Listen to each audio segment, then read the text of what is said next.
What's up everyone, how are you all? Today we are back with another blazing Naruto story. If you enjoy then please like, share and do comments, and also check the description box to original creator of this beautiful creation.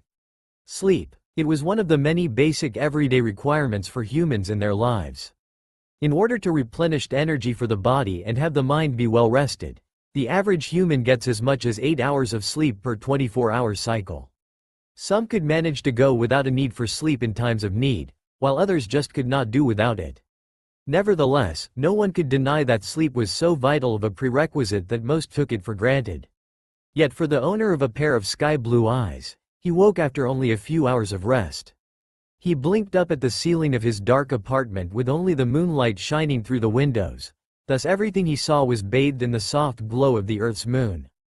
However, the warm body, which was resting on him, made him gaze down to the female head that was using his chest as a pillow. A loving smile spread across his face upon seeing the tousled shoulder blade-length brown hair and the restful expression that showed happiness and satisfaction. She looked so beautiful with the moonlight glow reflecting somewhat off her hair that he couldn't help but think she looked like an angel. For Uzumaki Naruto, 18-year-old Junin shinobi of Konohagakure no Sato, he couldn't help but to lean his head down to plant a warm kiss on the top of the woman's head. She stirred a bit but did not wake up, and with a small purr, she resumed her slumber. Her actions made Naruto broadened his smile and his heart beat in love for the woman he gently hugged with his arms. 19-year-old Junin Kunoichi Tenten. As he watched the beautiful naked female ninja sleep, her body warmth and smooth skin feeling wonderful on top of his own, Naruto remembered the day when it all began for the two of them. It has been exactly 1 year ago that a simple shopping trip has started the unforeseen process, which gradually transformed the nature of their relationship, from friendship to one of deep love.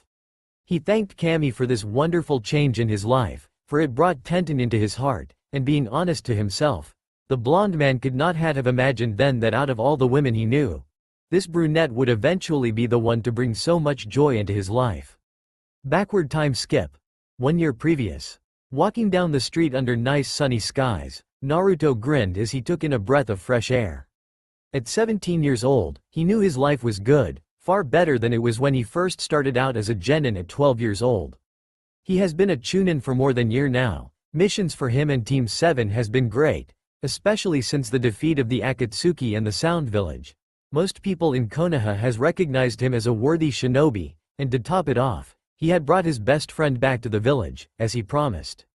The grin on his face faltered upon thinking about his best friend, rival. It had not been easy to get Sasuke to listen and be reasonable regarding his revenge against Konoha. With Itachi and Madara dead, Sasuke was the last of the Uchiha clan, and after an intense battle where Naruto won but refused to take the raven-haired boy's life, Sasuke realized that Naruto was right. What good would he achieve by killing every man, woman, and child in Konoha? Would it help revive the clan? Would it help knowing he would be just as bad as Madara himself? In the end, Naruto's uncanny ability to make people change has once more done its job, and the last Uchiha decided to stop the bloodshed and end the circle of revenge permanently. Of course, given the state of the village and the news that the Uchiha clan had planned to overthrow the Hokage in a coup d'état, most of the villagers were very reluctant to have the last Uchiha back among them.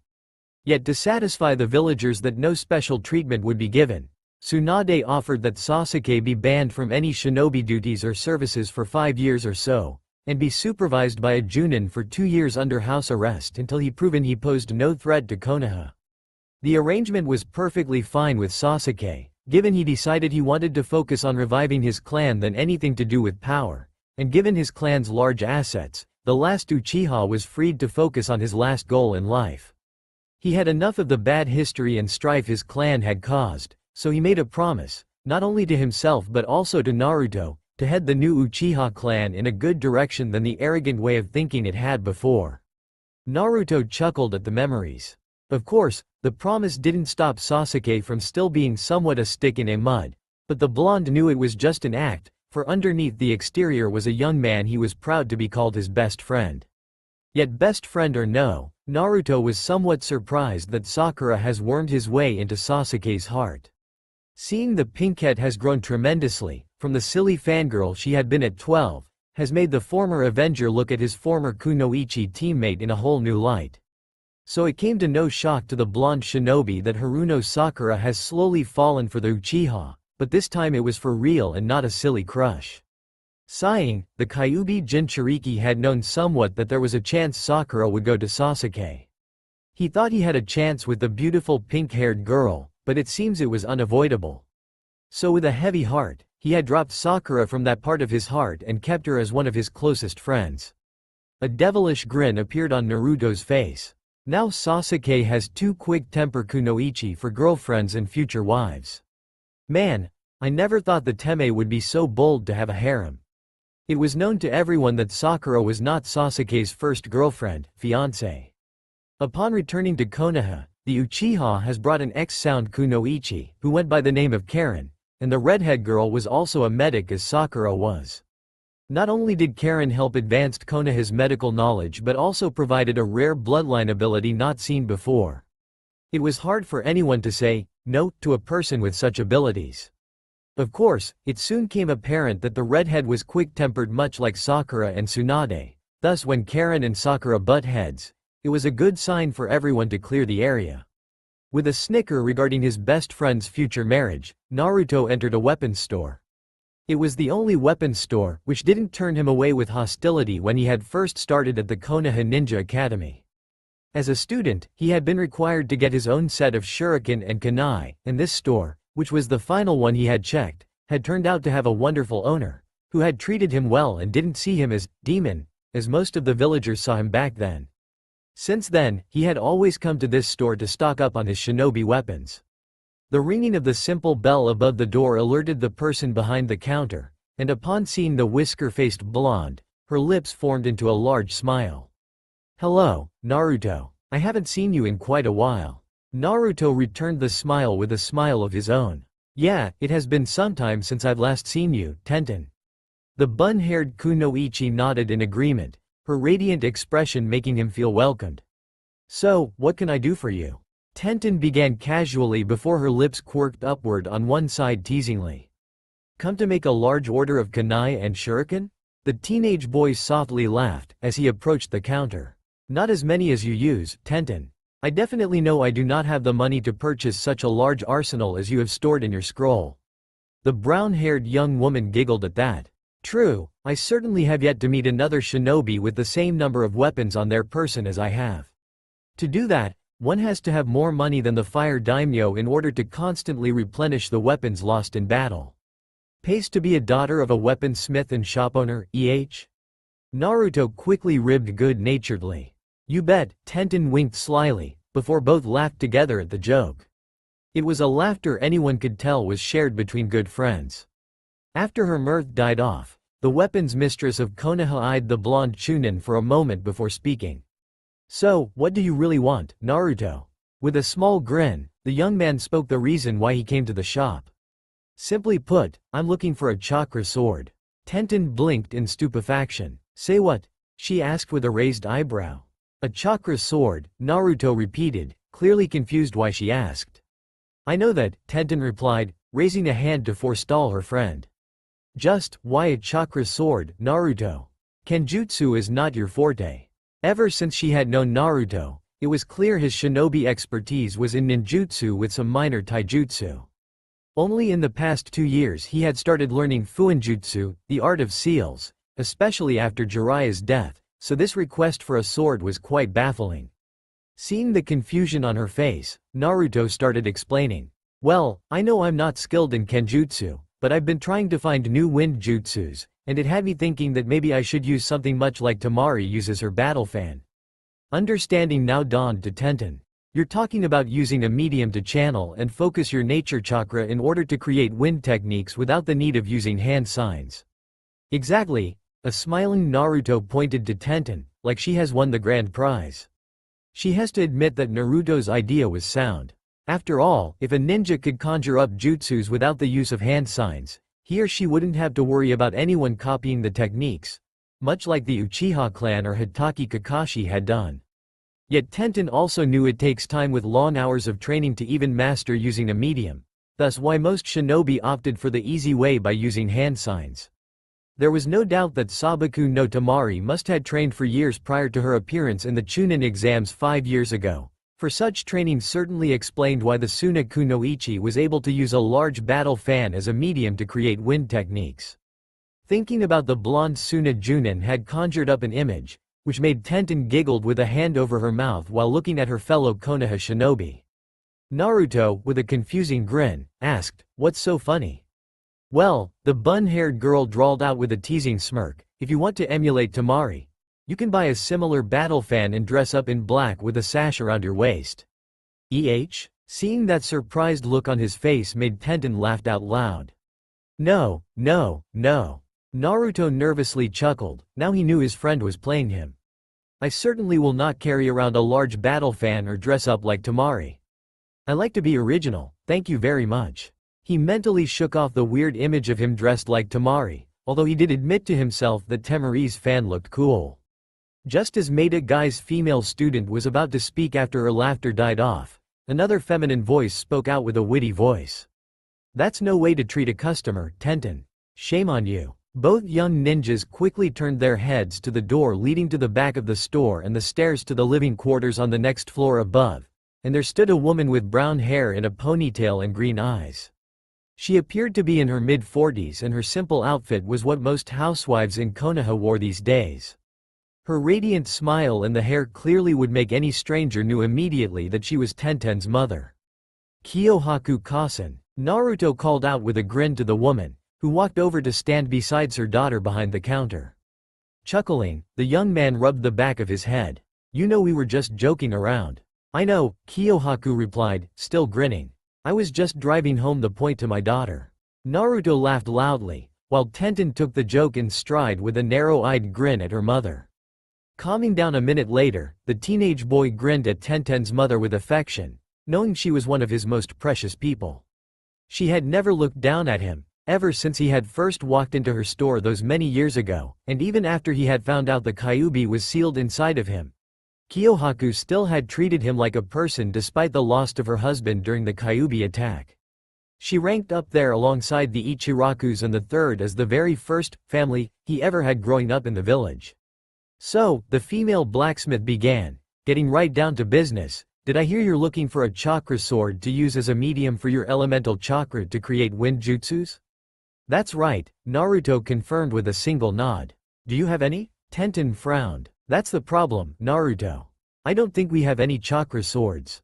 Chakra weapons are specially made and crafted compared to regular weapons, and it takes a lot of time to forge them. This is why they are quite expensive to anyone to buy." Her hand gestured to her mother. "Mom has some skills in making them, but it was my dad who was the real master craftsman in chakra weapons." Naruto frowned in disappointment. He was hoping Kiyohaku would have some chakra swords in stock. He certainly did not want to do business with any of the other weapons shops in Konoha. Even if they might view him now differently, thanks to him being a hero during the wars against the Akatsuki and Oto, he rather spent his money in Kiyohaku, whom he trusted as a friend as well as a weapons maker. A raised finger prompted both young adults to focus on the older woman, who grinned knowingly. "I know I have something that might just suit you, Naruto-kun."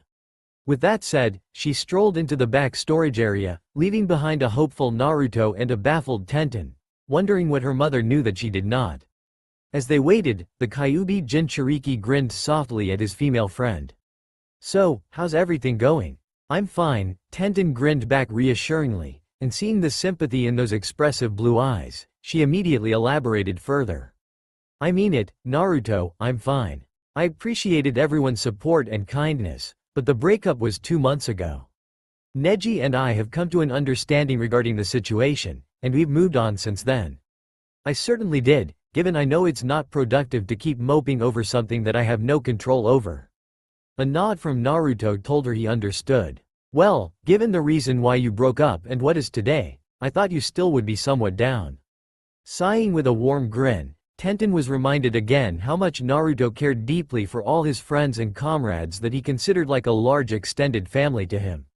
She happened to be one of them, and it warms her being to know the blonde would always be there to provide emotional support to anyone within his family who needed it. Reaching out, she clasped his hand that was resting on the counter. "As I said, I'm fine," the brunette repeated.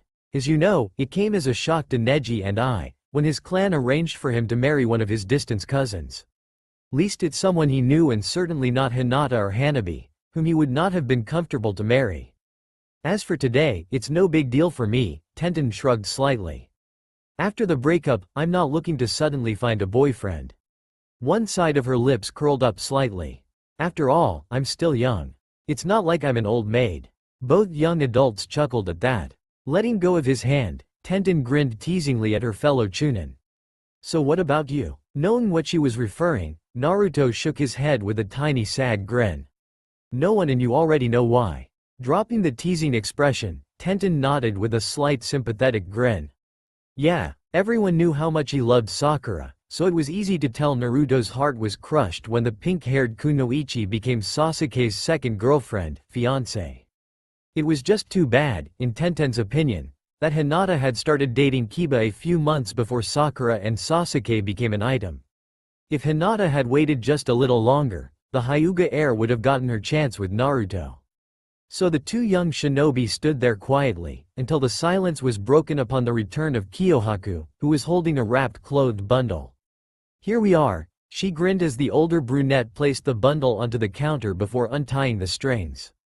The two young shinobi noticed the cloth appeared to be dusty, indicating it had been in storage for many years, and once the cloth parted, Tenten slightly gasped while Naruto raised his eyebrows at the contents. There laid two elegant kodachis in their equally stylish sheaths, scabbards. The hilts were wrapped with intertwined white and gold leather strips to provide easy grip, while the butts and guards were exposed silver steel. The sheaths were black and embroiled with gold and white Japanese designs, particularly two striking dragons, whose bodies wrapped around the sheaths with the tails starting at the tip and heads ending near the mouths. Overall, the two short swords appeared to be made for display purposes and not for combat use. Taking one in hand, Naruto unsheathed the sword and held it up as he and Tenten admired the gleaming steel. It looks like they have not been used, the blonde commented, while his female friend nodded in agreement to his observations. No, they haven't, a grinning Kiyohaku confirmed. These chakra kodachis were crafted by my husband under a special order by a famous Konoha ninja. Her grin and eyes became a bit depressed. Sadly, they were finished the day before the Kyuubi attacked the village, thus their owner, who paid in advance for the swords, died fighting the fox along with my husband. These swords have been sitting in storage ever since then. And who was the customer Dad made these swords for? Asked a curious Tenten, whose eyes didn't stop admiring the steel blade of the kodachi in Naruto's hand. A proud expression appeared on Tenten's mother. The Yondaime Hokage. Say what? Both young ninjas shouted as they trained wide eyes on the older woman. The fourth? Tenten sputtered in awe before eyeing the sheathed kodachi on the counter. Dad made these for the fourth? Kiyohaku bobbed her head once at her daughter. Yes, he did. The Yondaime owned several swords, but none of them were chakra blades. He'd thought of experimenting with a pair of chakra kanachis to see what kind of jutsus he could come up using his elemental chakra. Your father was proud to do the job, for he was also responsible for making a special order of kunai for the fourth. What those kunai are for, I will not say, but I can say they helped win the war against Iwa. His mind reeling, Naruto sheathed the kodachi he held and placed it back next to its twin. I can't accept this, he stammered, his eyes never leaving the two short swords. I can't buy this. A reassuring grin came to Kiyohaku's face. There is no need of payment, Naruto, she said, causing her daughter and the blonde man to once again look at her in astonishment. The fourth already had paid for them, and I cannot think of a better person more suited to wield these blades than you. Are you serious, Kiyohaku-kasen? Naruto questioned, not truly believing what he was hearing. Even Tenten couldn't believe it, for who would even give away anything that belonged to the fourth Hokage? After all, such items would be treasured artifacts. The warm grinning, 40-something woman nodded. I'm sure, Naruto. Everyone knows now that the fourth had sacrificed his life to seal the Kyuubi in you. Both young adults became somber on that. He had wanted you to be viewed as a hero, but you know that didn't come to pass. Think of this as his way to help you protect yourself as well as everyone you love and care deeply. Knowing the fourth, I have a good hunch he would not mind you having the blades to continue protecting the village and uphold the will of fire. His cerulean eyes locked with emerald ones, The young Hokage wannabe saw the hidden message Tenten's mother was conveying in her words and in her eyes. I do not think your father would mind. The swords are your heritage. Take them. Warmth of love and family slowly bubbled into his heart. Naruto knew Kiyohaku was one of a few who knew the Yondiemi was his father. It bolstered his being that she would give him something of his father's to help him protect his precious people and achieve his goal in following his father's footsteps, to be Hokage. With a determined grin slowly appearing onto his face, Naruto nodded gratefully at the wise older woman. Thanks, Kiyohaku-kasen. She simply nodded with a pleased grin and began wrapping the kodachis in the protective cloth. No other words were needed to say. Not fully understanding what went on between her mother and her friend, Tenten let it go and focused on the fact that Naruto was now in possession of the fourth's custom-made chakra blades. You better take care of those, Naruto, she slightly teased. It would be a shame if you neglected the kodachis that anyone in the village would highly prize. I will, Naruto grinned back fiercely. I swear it on my word. Dat Bayo. Both women smiled at that. There was no doubt now that Naruto would take care of the two short swords with all his being. After all, it was known by all that when he gave his word, he would always keep it. It was part of his nindo, his ninja way. Well now, Kiyohaku nearly sing-sung as she finished tying the swords up, that's that. As she pushed the bundled kodachis toward their new owner, the female blacksmith raised an eyebrow. So tell me, Naruto. From what I overheard you telling Ten-chan, you have no kenjutsu training at all. How are you going to handle them? Blinking in stupefaction at first, the whisker-faced young man then shrugged. Just wield them around, I guess. Letting out a breath of disbelief, both women's sweat dropped and closed their eyes. It seems Naruto really did not understand. It was Tenten who opened her eyes and started explaining. My mom has a point, Naruto, the bun-haired girl began. I know you wanted to use the swords to create new wind jutsus, but what happens if an enemy manages to get in close to use a sword or a weapon while you have both hands occupied with the kodachis? If you know a form or two of kenjutsu on how to use the kodachi, you could able to defend yourself against such attacks, long enough for you to put some distance to use wind jutsus or free your hands to use any of your ninjutsu. Kiyohaku nodded at her daughter's explanations. You do not wield the blades as they were mere weapons, Naruto-kun. They become an extension of your body, and any shinobi, who becomes one with his or her weapons, is not to be taken lightly.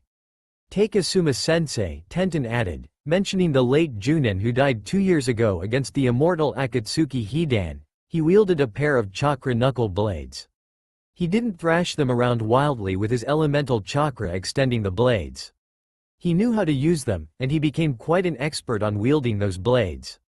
Naruto nodded in understanding. I see. That makes sense. He frowned as a thought occurred to him. But I do not know anyone to teach me kenjutsu. Tenten's lips curled into a knowing smirk. I can teach you. You can? The blonde raised his eyebrows in surprise. Duh, Naruto, the brunette rolled her eyes, still smirking. With all the weapons I carry in my scroll, I do have a few swords, so I have to know some forms of kenjutsu in order to use them properly. A bashful Naruto rubbed the back of his head. Good point, he chuckled. Ignoring the chuckle from her mother and the unintentional pun Naruto produced, the young weapons mistress sighed before continuing. You do not need to become a master in order to properly wield the kodachis. I'm no master myself on any forms of kenjutsu. I do know a couple of forms to be used with the kodachi, and knowing the forms might help you create wind jutsus. I doubtful Tamari had created her wind jutsus by just wielding her fan carelessly. Naruto brightly grinned. Thanks, Tenten. That's what friends are for, Tenten mentioned with a friendly grin. To be there to help and support one another. I don't mind at all helping you, for you are my friend. The bright grin on his face became a friendly one. Right, friends stick together. Tenten nodded in return, pleased that she would be able to help Naruto with his training. So, Naruto said while picking up the wrapped swords, where and when do you want to start the training? We have to agree first that training with our prospective teams and missions for the village come first. I don't think our teammates and Tsunade-sama would appreciate us skipping out on them just for me to teach you kenjutsu. Naruto nodded, showing his agreement and understanding, before Tenten carried on. Good. Other than that, I might be required to help mom mind the store, so there will be days the training will be early in the morning, late in the afternoon, or none at all. Kiyohaku mock scoffed at her daughter. Never mind me, Ten-chan. If both of you are freed to do the kenjutsu training, you tell me and I'll be okay to mind the store for the day. Tenten smiled gratefully at her mother. Thanks, Mom. She turned back to her would-be student. I'm freed tomorrow. You? Yep, Naruto grinned. Good, Tenten chirped. Meet me at the Memorial Stone training field at 8 tomorrow morning. I'll start on teaching you the stances for a kenjutsu form I know, and in the afternoon, you can start trying molding elemental chakra into the swords to begin getting used to using the kodachis as a medium. From what I know, it takes a lot of practice for anyone to use their elemental chakra to form jutsus through a medium. The blonde man smiled his trademark foxy smile. No sweat, Tenten. I'll learn that kenjutsu form, and I'll soon be pumping out wind attacks out of these two swords in no time flat. Dat Bayo. With that said, he waved goodbye at the two women as he headed toward the exit. I'll see you tomorrow, Tenten. Bye, Kyuhaku-kasen. Both women waved and said their goodbyes in return, before the blonde boy left the store. Sighing, Tenten shook her head in amusement. I think Naruto will soon learn that learning kenjutsu is no easy task. Not to mention that it takes control to properly channel the right amount of chakra into a medium to form a particular jutsu on top of finding the right stance to launch the jutsu. Sighing again, Tenten chuckled. He'll have his work cut out for him. Indeed, Kiyohaku concurred prior to proudly grinning at her daughter. Yet, if anyone has the patience to teach Naruto-kun kenjutsu, it'll be you. Tenten grinned at that. Thanks, Mom. She then left to journey into the back room and upstairs to fetch something to drink. Left behind to look after the store, Kiyohaku smirked, knowing well that things were going to be quite interesting from tomorrow onward in the village. I'll see you tonight, Mom. Tenten called out to her mother before dashing out of their store's front entrance, heading toward the Memorial Stone training field. Since she was in great shape, the young kunoichi jogged toward her destination without using any chakra. She took pride in this, since it meant her endurance would last longer in a battle compared to 2 years ago. It was not the only thing the brunette was proud about herself. Ever since she had started training Naruto 3 weeks ago in kenjutsu, she became more confident in herself as a teacher. Her blonde friend was attentive when she was able to describe the stances of a style in ways that he could understand. Get too technical and her student would be lost. It made her wonder if she has what it took to be a Junin sensei. Speaking of her student, Tenten had to admit that she was tad jealous of the boy. Like every Konoha ninja at the time, she had heard of Naruto's Kage Bunshin training technique, when he had undergone his elemental chakra training under Kakashi and Yamato. It was absolutely amazing that one could able to accelerate one's training and knowledge by using Kage Bunshin. To finally see Naruto using that technique during their training exercises was remarkable. Tenten smirked as she left the village and headed toward the training fields.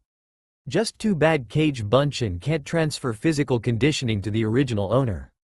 They may be great to learn the stances, but they do not give nothing when it comes to physically getting used to wielding the swords. Konoha's weapons mistress giggled upon remembering Naruto's reaction. He was disappointed upon hearing that, but he certainly didn't complain upon knowing he would be spending more time with me. Her giggling expression became a warm one upon recalling that. Naruto has become a great friend ever since she had met him a decade ago, when he had first came to her family's store. It was sad that she was so used to training with her then friends at the time, she didn't even thought of maybe inviting Naruto to train with her. After one time seeing Naruto trained with Lee, Tenten had been convinced the hyperactive shinobi was a hard worker, and the past several weeks, she had been enjoying her training sessions with Naruto so much that she has been looking forward to them. Upon arriving at the training field, the bun-haired brunette quickly spotted the object of her thoughts, as he practiced the kenjutsu stances by himself not far from the memorial stone. With a fond smile, Tenten has to admit that her friend has gotten some of the stances of the style down packed, but he still has some ways to go. He certainly has come a long way from the loudmouth little kid he was when he was a genin. Not to mention he grew to be quite handsome, she mentally added, before the young woman immediately blinked. What am I saying? Tenten thought before frowning. I certainly do not mind admiring a strong bod on a guy, but this is Naruto here. A sigh escaped her mouth just before her lips formed a tiny self-chastened grin. Tenten girl, you have to just admit that he certainly is eye candy now. Eyeing the so-called eye candy Tenten knew that Naruto's wardrobe also has improved over time. That orange, blue jacket and orange pants he wore, as a genin, were the worst color combo a shinobi would wear. His shinobi attire improved somewhat after his training trip with Jiraiya, but still, he wore too much orange. The addition of the red haori after his Toad Sage training was okay, even if it did clashed with the orange. Today, as a chunin, he wore black pants and black shirt with orange stripes going down the length of the arms and pants. His chunin vest was over the shirt, and the red haori topped the outfit. His present ninja wear certainly was a vast improvement than 6 years ago. Of course, the kunoichi of Teen Guy knew he has grown physically as well. Despite he was a year younger than her, he was a head taller than her now compared to when he was 15 years old, and this was only if she wasn't wearing high heels, for if she was wearing high heels, he would be half a head taller than her.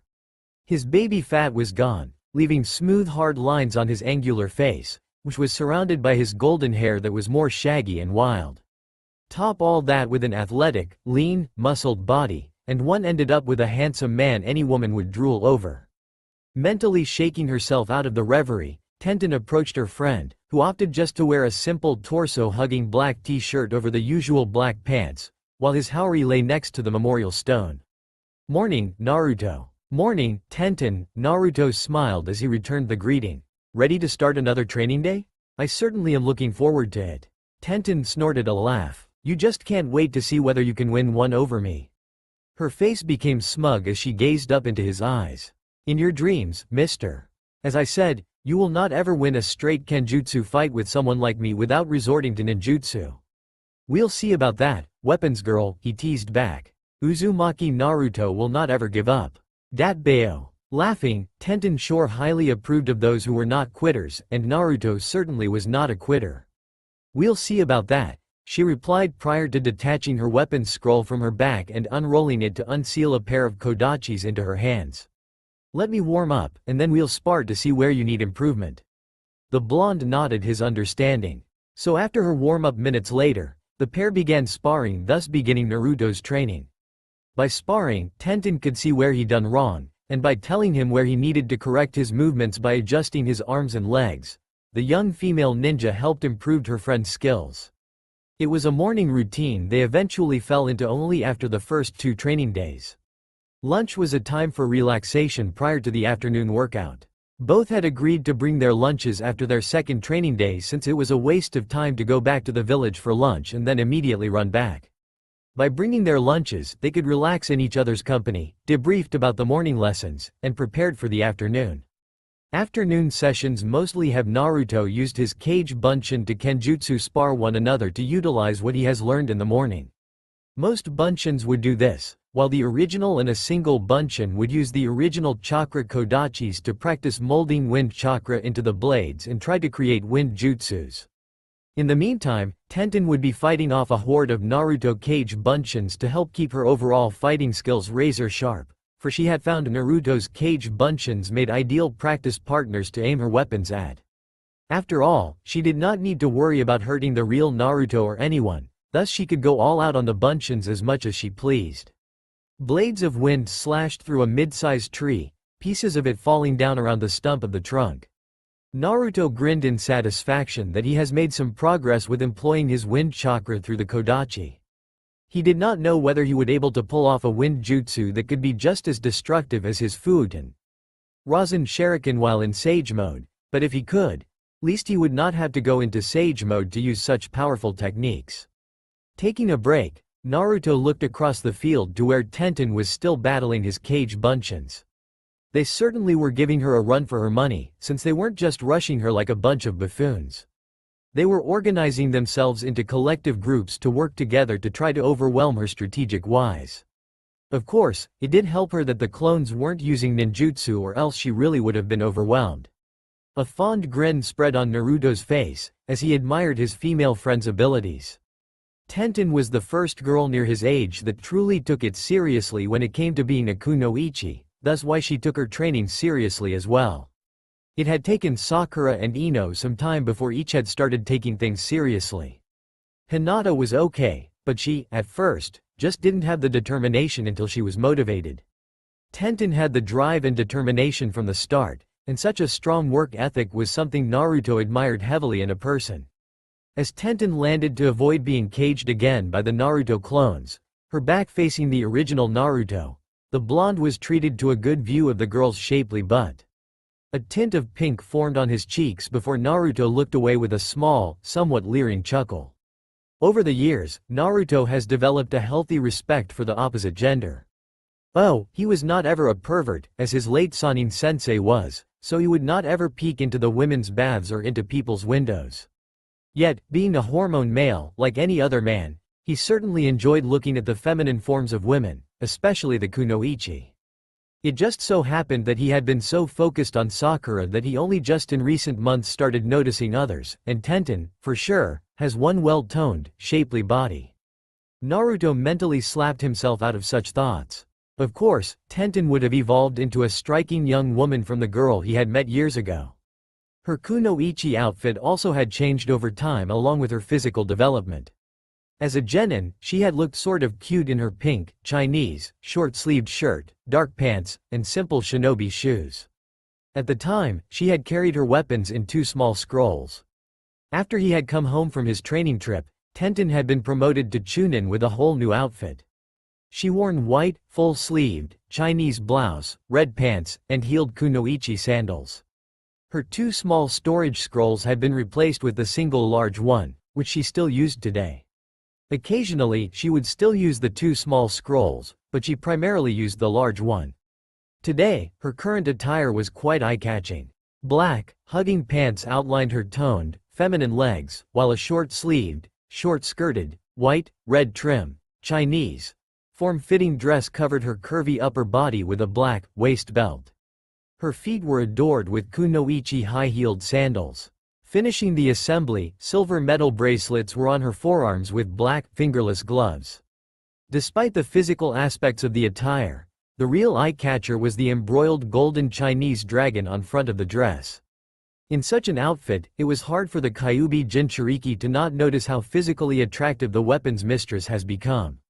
Feeling a large number of people surrounding him from the sides and back, Naruto blinked upon realizing all his clones, except those fighting Tenten, were besides him and looking at the good-looking female ninja. It didn't take long before the comments started flying from the 21 cage bunchins. Wow, Tenten certainly has one hot bod, one clone began. Look at that butt. Another leered. Check out her chest. She must be equal to Temari's size.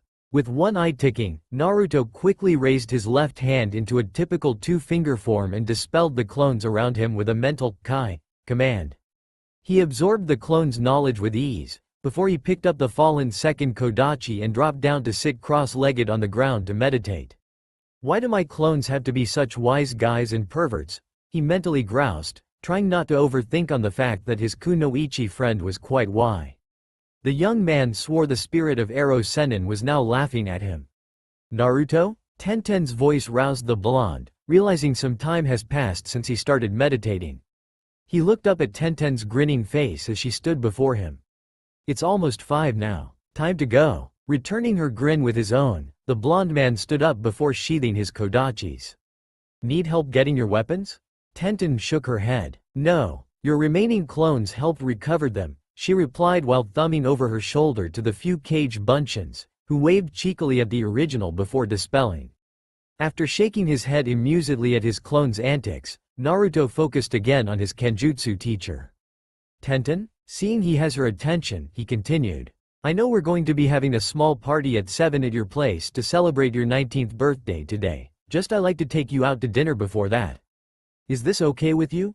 Brown eyes went wide in shock. Are you asking me out on a date? She just couldn't believe what she was hearing. Naruto, out of all the guys she knew, was asking her out on a date. Blue eyes blinked in confusion. What? Upon realizing what she was referring, Naruto began nervously chuckling. No, I'm not asking you out on a date, he grinned while rubbing the back of his head. I like to buy you dinner as a birthday present as well as my way in saying thanks for training me in Kenjutsu. Oh, Tenten said, chastening herself mentally and believing the blonde man was asking her out on date. Knowing what he really meant, she aimed a small, thankful grin at her friend. You don't have to buy me dinner, Naruto. I said before I am happy to help you out as a friend, and I meant it. You don't need to feel obligated to me. Naruto happily shrugged. It's nothing really. I'm more than willing to buy you dinner. Seeing that she looked like she was giving in to the idea, he pressed forward. So, where do you want to eat? As I said, I'm paying for it. Lips in a wry smirk, Tenten thought about it and truly couldn't see anything wrong with the proposal.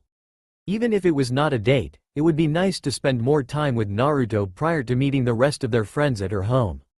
His company and his willingness to pay for the meal was a deal she couldn't pass up.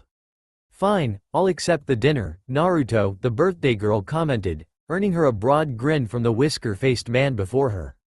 Meet me at Ichiraku's in 1 hour. Ichiraku's? Naruto blinked. I know that is not your favorite restaurant, Tenten. You do not have to feel the need to go there just for me. I know, Tenten replied, it's just I haven't been there in a long time, and I haven't had ramen since that last time I've been there. Also I want to see how they're doing. Not wanting to be a fool to pass up this opportunity to eat at his favorite restaurant, Naruto shrugged with a friendly grin. If you're okay with it, Ichiraku's it is then. Good, she grinned in satisfaction. Now go home to clean yourself up and change. Her expression became a mock-serious one, her eyes twinkling in teasing amusement. I am not going to go out to dinner all sweaty and smelly, and neither should you. Got it? Yes, ma'am, Naruto cheekily saluted with a wink, earning him a giggle from his kunoichi friend. After walking over to pick up his haori, Naruto used the Shunshin no Jutsu to teleport to his apartment, and a moment later, Tenten, her large weapon scroll in hands, did the same to get to her home. When it came to making the most out of time given, all shinobi in the village certainly agreed that the Shunshin was quite a time saver. The uncooked and cooked food could be smelled through the air. The sounds of talking and other noises could be heard all around. The movement of people could be seen as they walked about their businesses up and down the streets and weaving in and out of stores and other businesses. This was the way things were in the busy shopping and business sections of Konoha, for like any other village, people needed to shop and conduct business almost every day. It was a way of life that had existed since the dawn of civilization. For one particular restaurant, it was business as usual, as its owner, his daughter, and 1 or 2 employees continued to prepare meals ordered by their customers. Ever since he has founded his business when he was young, the owner was known for making the most delicious ramen in all of Konoha. He and his restaurant even managed to be listed as the #1 place in all of Fire Country for the best ramen around. This was the way of life for Ichiraku Tuchi, his daughter Ayame, and the Ichiraku ramen stand. Yet things have changed a lot for the ramen stand, ever since the Akatsuki member pain has attacked Konoha 2 to 3 years ago. Like most of the village, the tiny stand had been destroyed, and Tuchi had to rebuild from scratch with whatever little remains salvaged from the wreckage of business and home. However, a great benefactor came in the form of their best customer, Uzumaki Naruto. When Konoha's greatest hero has heard of his favorite restaurant's destruction, he found a way to generate the much-needed money for Tuchi to rebuild. Sometime after Akatsuki's final defeat, the young shinobi went to the nearest gambling town from Konoha and in one day, won a great deal of money, which he contributed all to the rebuilding of Ichiraku's. Both Tuchi and Ayame had been flabbergasted to the amount they had been given, for it was more than enough to rebuild their restaurant bigger and better than it was before. They felt they would be forever in Naruto's debt, but the young man told them he was the one who would forever be in their debt for their friendship. So, Ichiraku ramen stand had been rebuilt at a new location at the bottom of a small hill, which connected 2 business streets via a staircase. It was rectangle in shape, enabling to seat 11 people around the left, front, and right sides under overhangs for weather protection, and the interior was roomier to allow more equipment and breathing room for employees. Paper lanterns were situated underneath the overhangs and all around the place for great illumination at night. Last, but not least, a 2-story residential home was built behind the restaurant for Tuchi and his daughter. Overall, the new Ichiraku ramen stand was indeed bigger and better than it was before. Yet there were several changes that made the small restaurant stood out. In honor of their favorite customer's great gift, the Ichirakus had adorned their stand with Naruto's favorite color, orange, and his family crest, the Uzumaki spiral. It was hard not to see the orange almost everywhere, from the countertops to the paper lanterns. Even the overhang drapes were orange with black flames on the bottom rim. The Uzumaki spiral was on the sides of the countertops, the top of the menu chalkboard, and other places. Naruto had been dumbfounded and deeply touched on what the Ichirakus had done. From that point forward, his loyalty to the Ichirakus was stronger and unbreakable than ever before. As he had mentioned, it was he who would forever be in their debt for their friendship. As the sun began to set over the horizon and the lights of the village flickered on to light the increasing darkness, a blonde male Chunin teleported into the tiny clearing between Ichiraku's and the hill, and then with a grin, he walked toward the left side of the ramen stand. There, Tuchi's daughter, who he considered a big sister ever since he was little, greeted him warmly. "Hello there, Naruto-kun." Ayame chimed, taking in his off-duty attire of black slacks and black t-shirt with an orange Uzumaki spiral on the front. "Hi there, Ayame-ni-chan." Naruto greeted in return, before he settled in the center of the 3 stools situated on the left side of the stand. "So what will it be?" the older girl asked. Her father, who was standing behind the cooking equipment, also waited to hear what his favorite customer would order, so he could start on it right away. Naruto shook his head. "Not yet. I'm waiting for Tenten to arrive. I promised her dinner to celebrate her birthday and as way of thanks for her helping me with my training." He placed the tiny box in his hand behind a napkin dispenser to hide it from view. This news from Naruto raised the eyebrows on both Ichiraku's faces.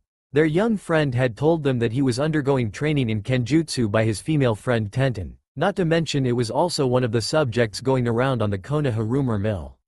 Now, here was Naruto offering dinner to his female friend. They wonder how long it would be until the speculations started running wildly. After a few minutes of waiting, a feminine voice called out to the blonde shinobi. "Naruto." Konoha's Jinchuriki swiveled on his stool to watch Konoha's weapons mistress approached from the hillside staircase. "Hi there, Tenten," he welcomed, taking in her attire of black slacks, black sleeveless Chinese blouse with gold trim, and feminine high-heel sandals meant for off-duty use. The pink lip gloss and touch of blue eyeshadow made her face quite pretty. "You're looking good tonight, weapons girl." Tenten blushed at the compliment. "Thanks, Naruto," she smiled, and then she sat on the stool to his right. To the bun-haired girl, the attire and makeup was mostly for the party after dinner, but the pleased look on Naruto's face and his praise made Tenten felt like she had done it for him. She couldn't help but feel a giddy pleasure in thinking this. A friendly grinning Ayame stepped up to the pair. "Well, now that the birthday girl is here," Tenten felt her cheeks blushed a bit more. "Can Dad and I get your orders?" After Naruto gentlemanly gestured for her go first, Tenten placed her order. "1 bowl of miso please along with some sake." The blonde ticked off his fingers as he placed his order. "I'll have 1 miso, 1 chicken, and 1 beef. Oh, some sake for me as well." "Coming right up," Tucci called out. He began preparing his 2 customers' order, while Ayame quickly brought out a bottle of sake and 2 sake saucers. Picking up the sake bottle, Naruto politely poured some for Tenten and then for himself, and after placing down the bottle, he held up his saucer toward his friend, who held up hers. "A toast to you, Tenten. Happy birthday." "Thank you," Tenten grinned, before they gently clinked their saucers together before drinking down the liquid. "So," the brunette began while refilling her saucer, "do you think you'll eventually able to master the Kenjutsu style I'm teaching you and create some wind-style jutsus? You're doing well so far." "Thanks," her blonde companion beamed. "I'll master that style and create awesome wind jutsus that will blow the competition away that Baon will have to promote me to Junin." "Dat Bao." Tenten chuckled at his enthusiasm. "Are you saying you'll apply to take the Junin exam this year?" she joked. Blinking, Naruto thought about it, before a serious grin spread across his face. "Yeah, I want to see whether I can get that promotion to Junin." "Are you serious?" Tenten asked, not believing what she was hearing. Seeing the look in those blue eyes, she sighed with a tiny grin. "You are serious." "I was just joking, Naruto."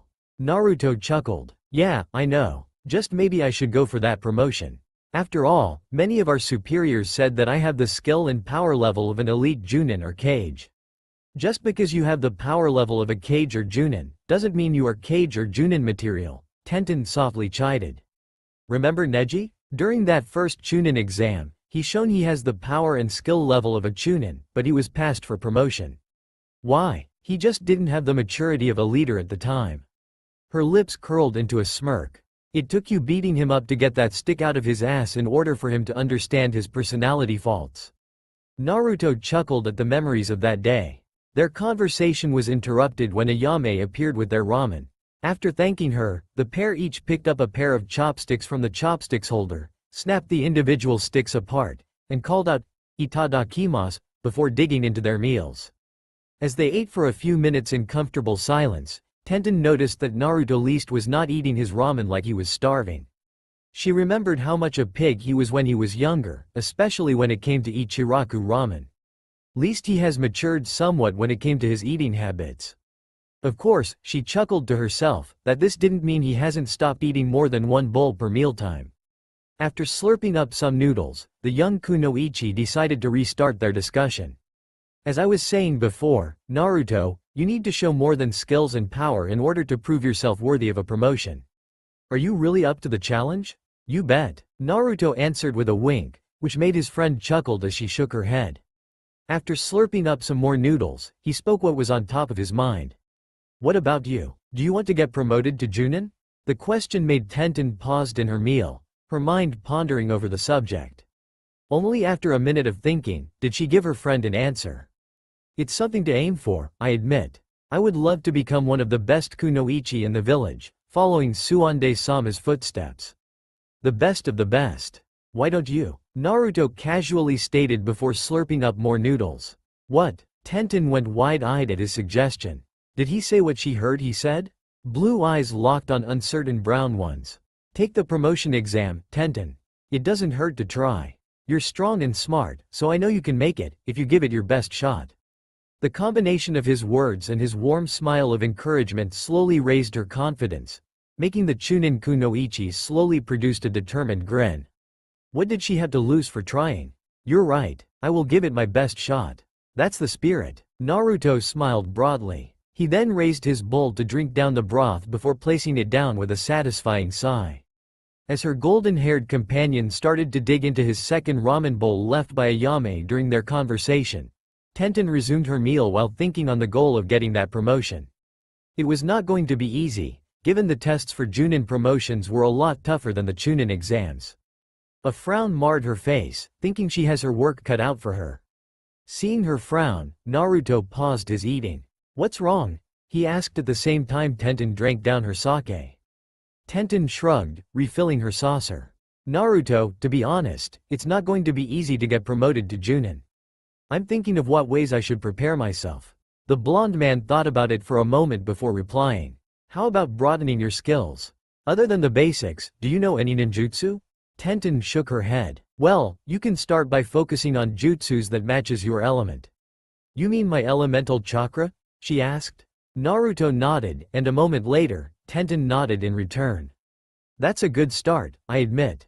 Great, exclaimed the pleased Hokage wannabe. I can help you in that. As you helped me broaden my skills by teaching me kenjutsu, I'll help you broaden your skills by teaching you ninjutsu. A thankful smile creased across Tenten's face.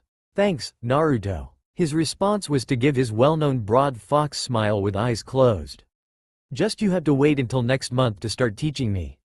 I forgot to tell you earlier that my team and I have a mission tomorrow, and it's highly likely we will be gone for several weeks.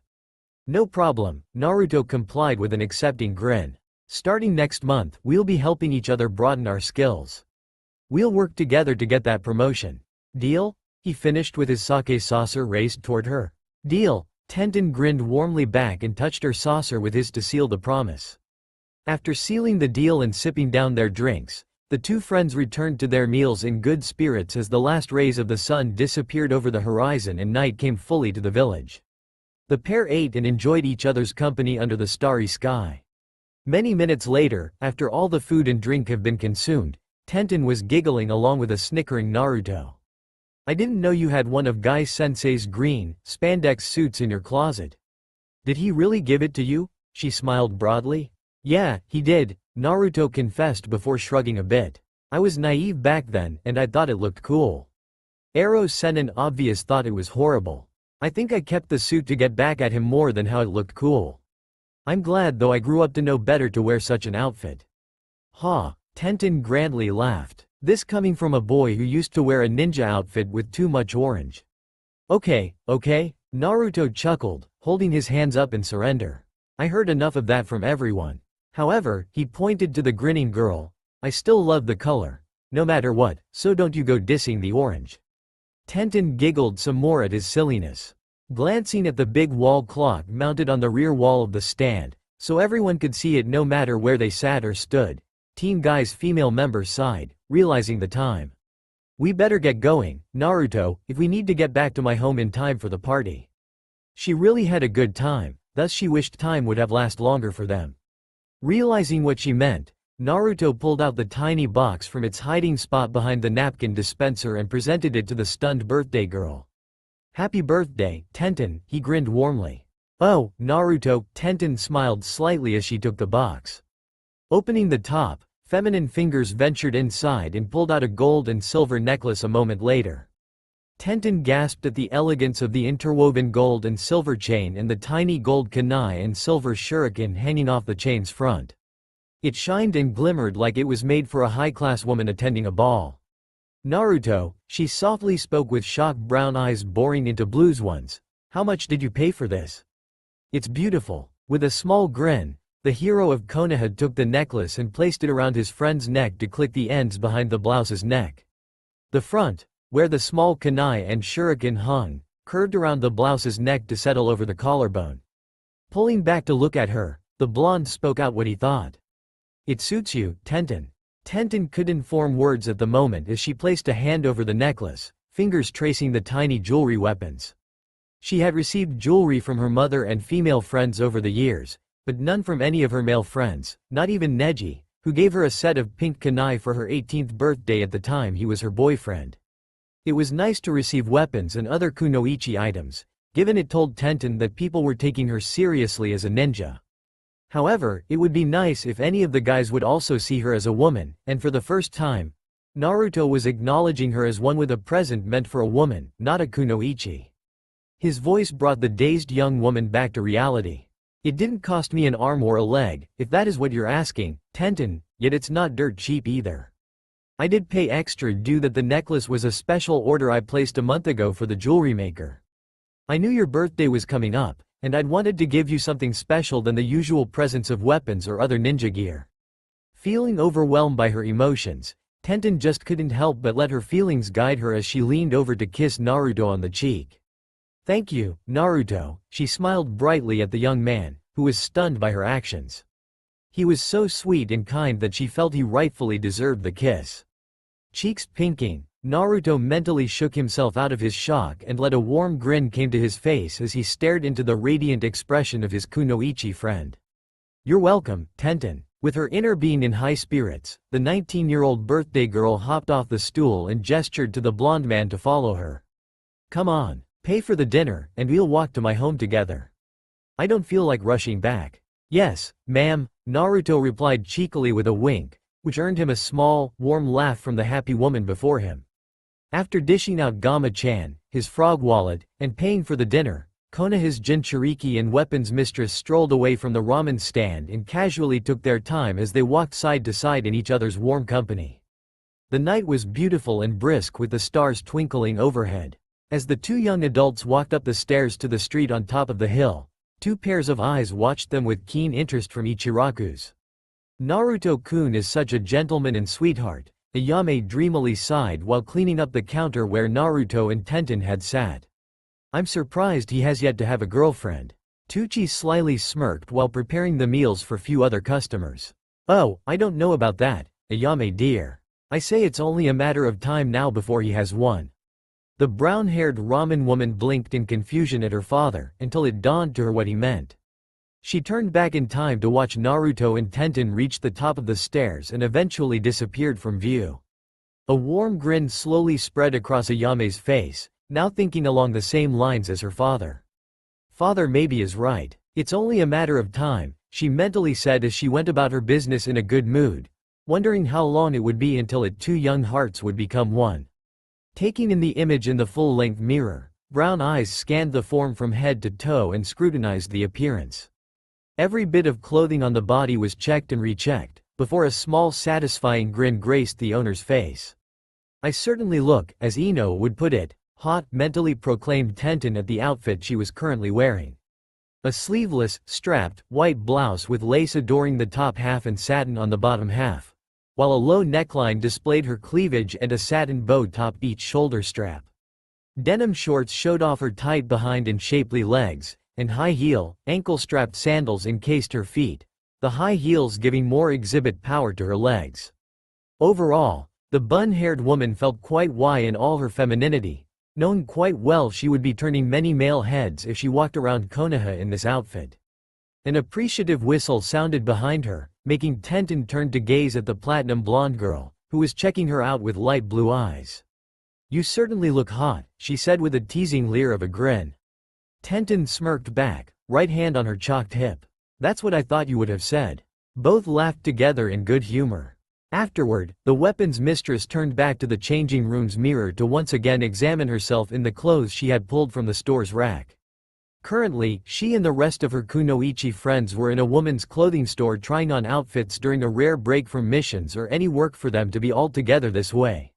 Over the years, since the first Chunin exam when the rookie 9 and Team Guy, San Sasuke, formed the Konoha 11, Tenten, Sakura, Ino, and Hinata, the girls of the group, would occasionally went out, doing many things girls their age would do, dining, talking, and of course, shopping.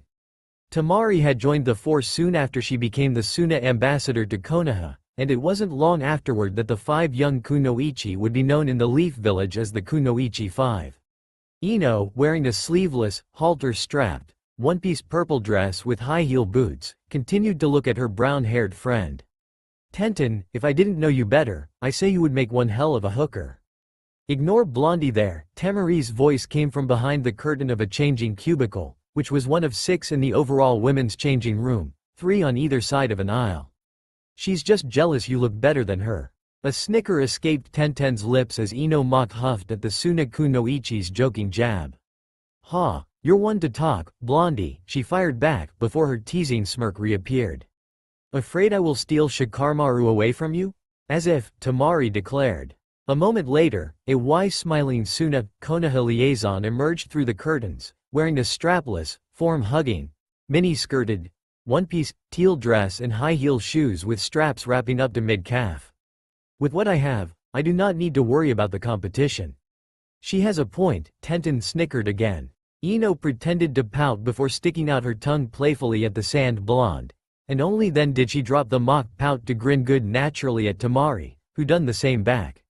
She had, 2 years ago, thought of going after Shikamaru as a boyfriend, but after the Yamanaka realized her shadow-controlling teammate was spending more time with Suna's wind mistress, she decided to pursue other boys, taking in lessons learned from the rivalry she had with Sakura over Sasuke. It just did not pay to ruin a friendship over the pursuit of a boy. The platinum blonde was grateful she had patched up her friendship with Sakura sometime after Sasuke had left the village 6 years ago. Speaking of Sakura, Ino mentally mused before calling out the pinkette. "Hey, forehead, how long is it taking you to change?"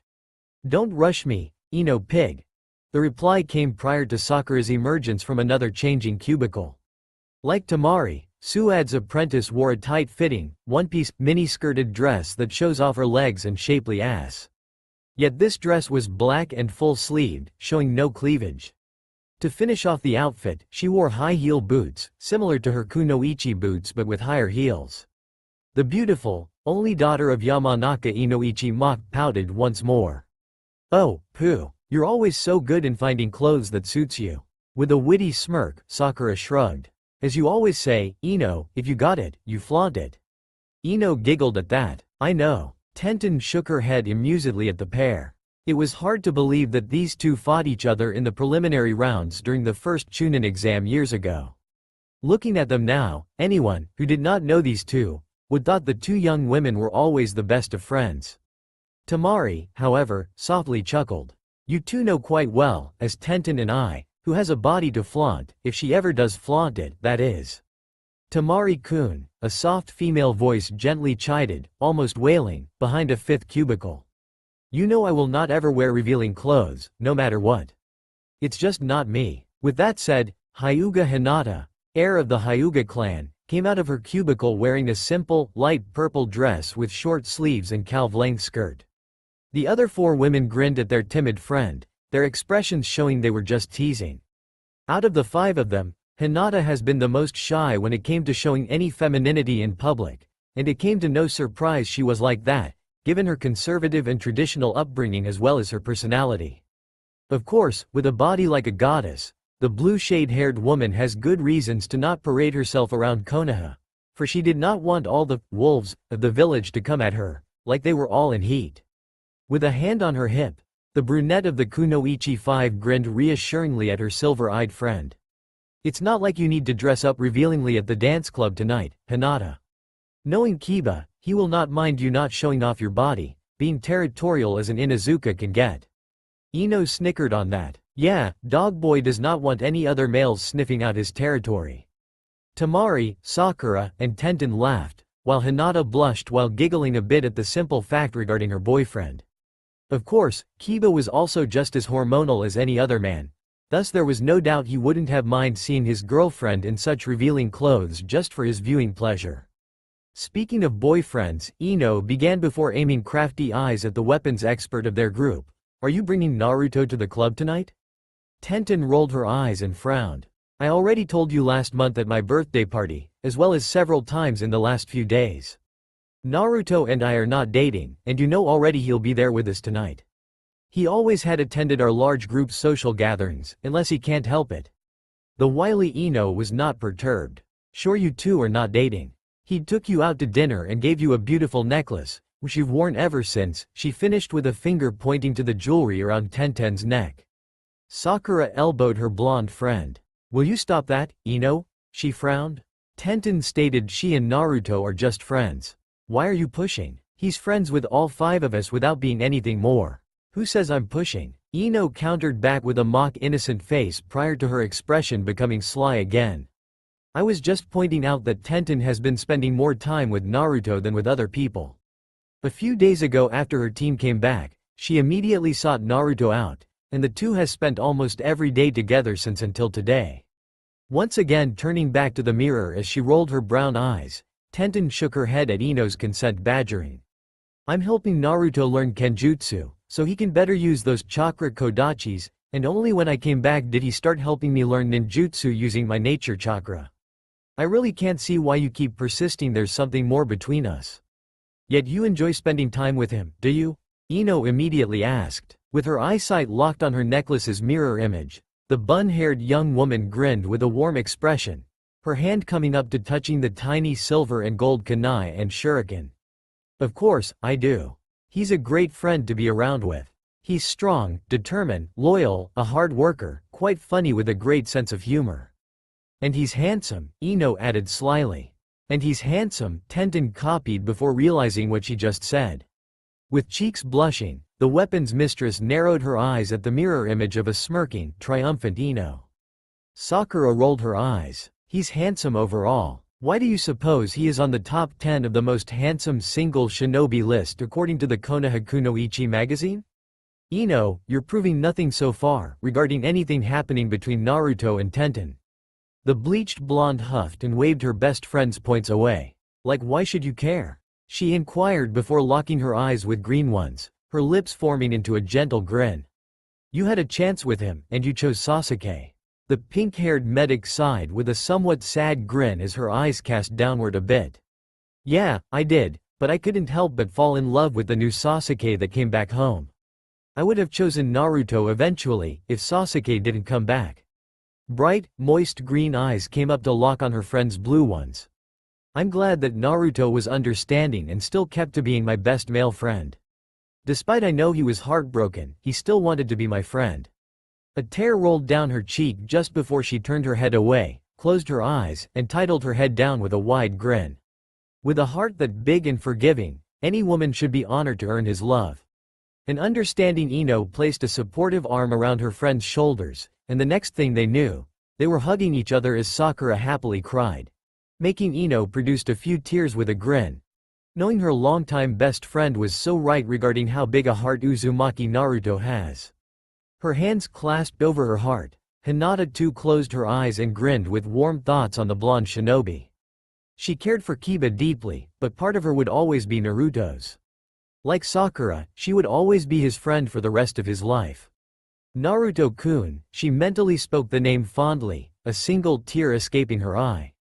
Brushing off the tears that threatened to fall, soon as Wind Mistress chuckled at the notion that Naruto somehow, without being there, filled her heart. That blonde idiot, she fondly thought. Temari would always be thankful to the Hokage wannabe for changing her baby brother from a psychological killer to the kind and caring man he was today as Suan's Godiami case cage. Being Gaara's best friend in the whole world, it was like Naruto has become a member of her family in a sense, and for Temari, she didn't mind Naruto being that way in her heart as her family's greatest friend. Tenten felt her heart clenched upon hearing what Sakura had said.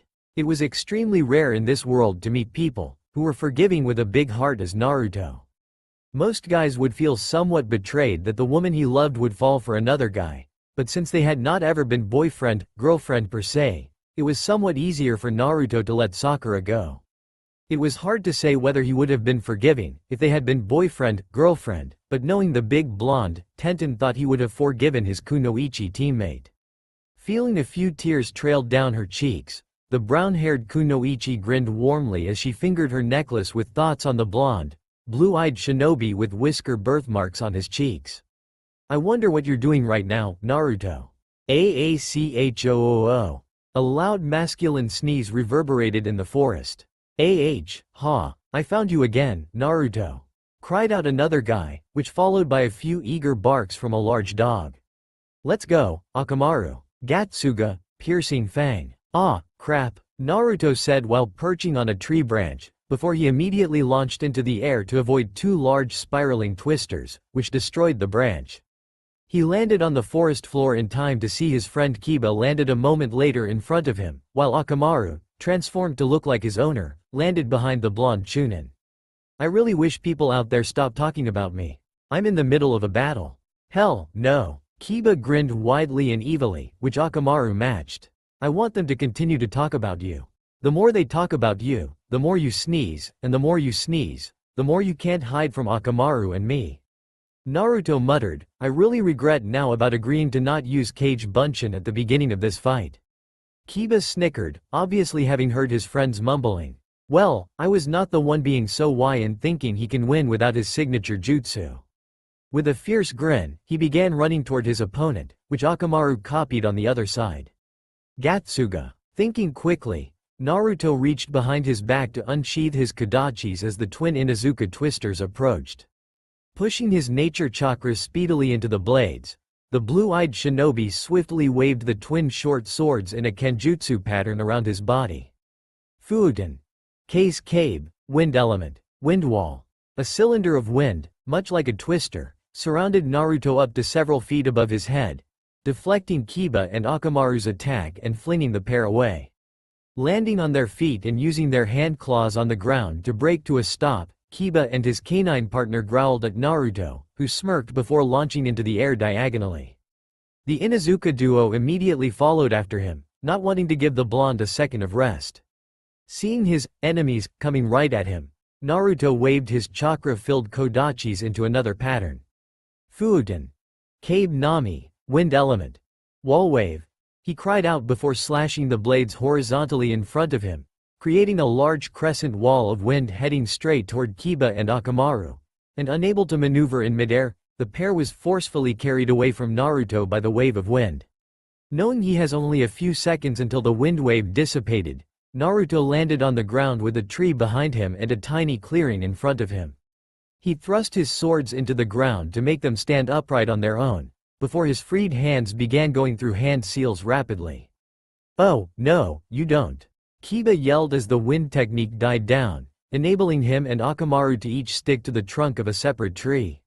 He pulled out several kunai and tossed them at the occupied blonde, before he and his partner launched just behind the kunai. Seeing the incoming weapons, Naruto managed to complete the last hand sai, before he slammed a single hand onto the ground. Doden. Yomi Numa. Earth element. Swamp of the underworld. The ground and the land around the tiny clearing started turning into a sticky swamp. At the same time the Kyuubi Jinchuriki grabbed his chakra blades and chakra jumped into the air to avoid the kunai, which all hit the ground. In midair, wind nature chakra once more coursed through the Kodachis, their owner wielding them to recast a jutsu already made. Fuuten. Kabe Nami. He cried out before slashing the blades horizontally to form the shockwave, but this time aimed diagonally downward to catch the Inuzuka duo in mid-flight. The wall of wind forced the pair into the sticky swamp below. "Ah, man," Kiba growled, as he and his canine companion tried to break free of the gooey substance while Naruto landed on dry land from the swamp's edge. "Akamaru and I could have avoided this, if we were allowed to use Kawarimi or Shunshin." Naruto chuckled. "Well, it wouldn't have been fair for you to tell me not to use Kage Bunshin, while I couldn't tell you not to use certain techniques." "Fair is fair, Mutt. You told me I couldn't use Kage Bunshin, and in exchange, I told you that you can't use Kawarimi, Shunshin, or any technique that enable you to escape other than using your own body to move." Knowing it was useless to struggle, the only son of the Inuzuka clan's head stood still and glared at his friend, who was grinning in triumph. "I should have known you'll use new jutsus in our fight, especially knowing you've been training in the past 2 months in using those swords to create wind jutsus." His glare softened with a slight smirk, showing he was impressed. Indeed, a voice from above alerted the 3 combatants to the group of young men standing on the tree branches above them, focusing on the pearl-eyed man with long brown hair. "You've improved much in a short amount of time, Naruto. I will not be surprised if you will be creating even stronger food and jutsus within a few months." "Thanks, Neji," Naruto beamed at his friend, who nodded with a tiny uplift on one corner of his mouth. Taking the rare opportunity of all their teams having the same time off from missions, the young men of teams Kakashi, Asuma, Kurenai, and Guy had decided to spar and train together, while their female teammates were doing whatever they wanted to do on their own. So, Naruto, Kiba, Shino, Neji, Lee, Shikamaru, and Choji came to this dense forest training area to test each other in combat. Only Sai couldn't make it due to an Anbu mission. As Naruto cancelled the Yomi Numa, thus allowing Kiba and Akamaru to break free from the dirt, the rest of their group jumped to the ground. An excited Rock Lee came up to his gold-haired friend. "That was a most youthful battle, Naruto-kun," Lee exclaimed. "Your hard work and training under Tenten are making you become stronger." With fire in his eyes and a clenched fist, the taijutsu master nearly literally placed his face right up to Naruto's face, which went wide-eyed at the sudden intrusion. "You must fight me next." Everyone's sweat dropped as Naruto backed up a couple of steps and nervously chuckled. "Fine with me, fuzzy brows. Let me rest a few minutes before we start our spar, okay?" The green spandex shinobi nodded enthusiastically. Sheathing the kodachis back in their scabbards behind his back, Naruto took a quick look at his male friends and was reminded once more that the girls of their group seemed to have changed the most when it came to ninja apparel. Neji, Lee, Shino, and Shikamaru still looked basically the same as 2 years ago with the exception of the goatee the Nara was sporting. Choji was wearing a much sturdier armor with a different color scheme.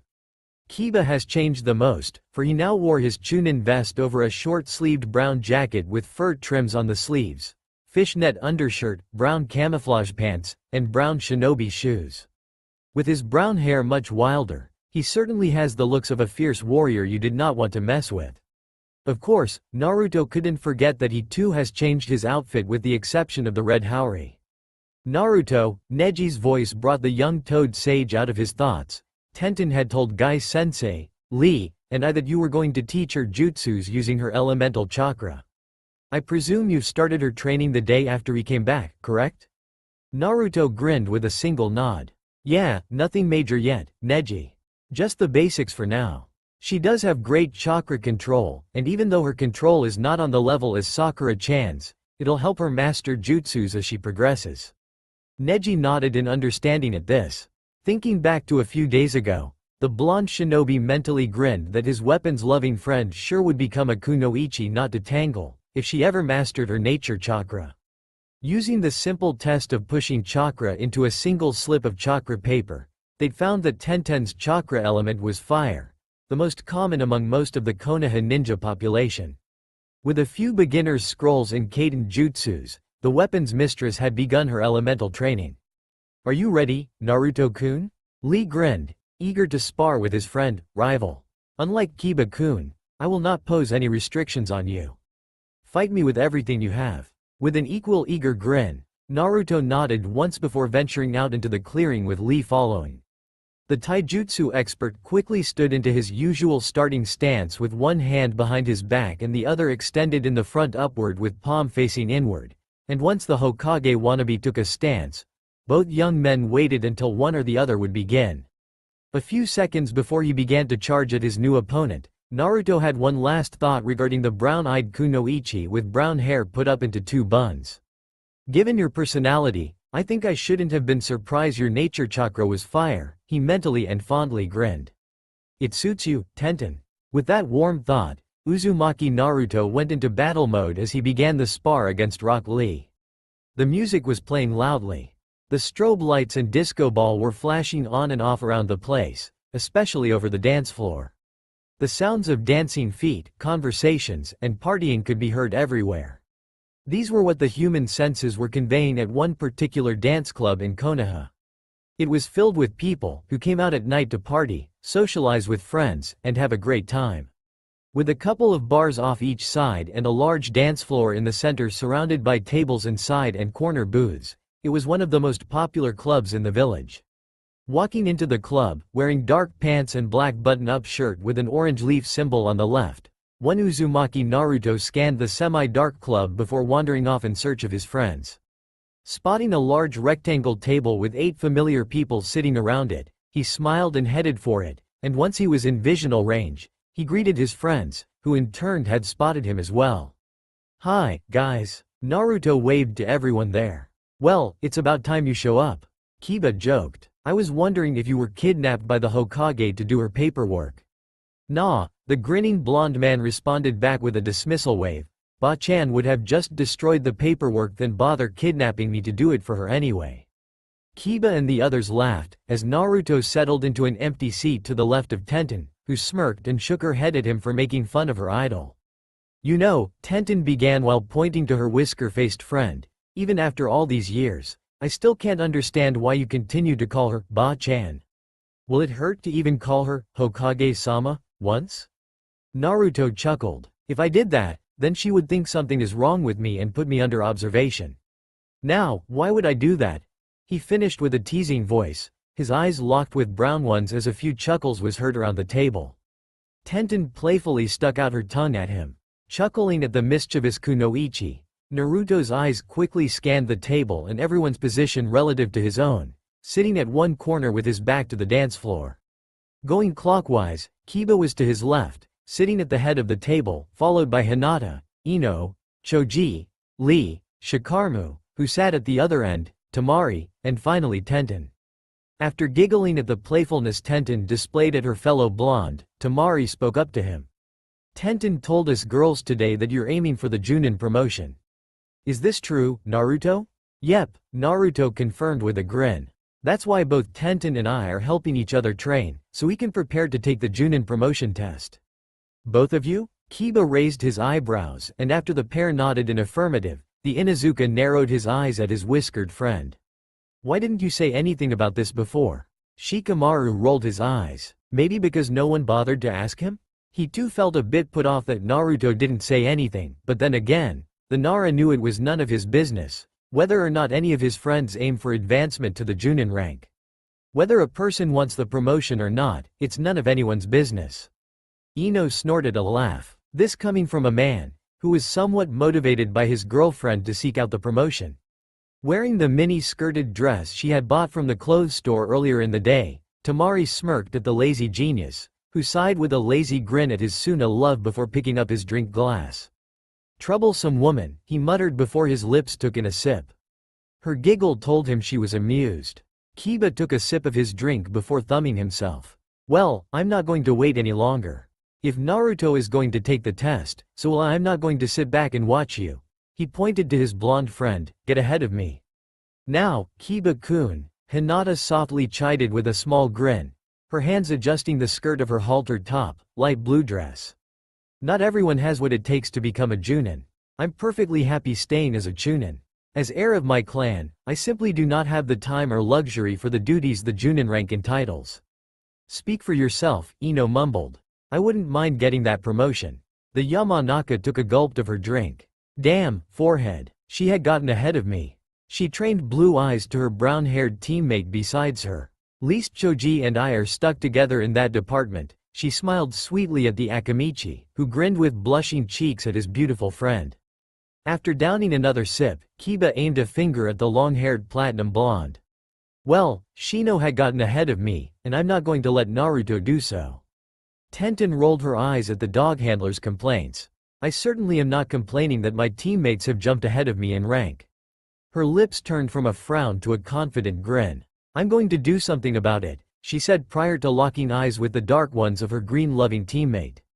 Tenten is right, Lee exclaimed, grinning at her before looking around the table. Either you do or you don't. Be happy with what you have, and if you're not, change it for the better. Naruto-kun has always said that we decide our fate, and he is right. A smirk came across Kiba's face. I can drink to that, he proclaimed, raising his drink glass. With the exception of Naruto, everyone else followed suit and here cheered to the notion before taking a drink. As she sipped down her drink, Tenten eyed her raven-haired teammate and friend and thoughtfully thanked Kami that Lee was not drinking any alcohol.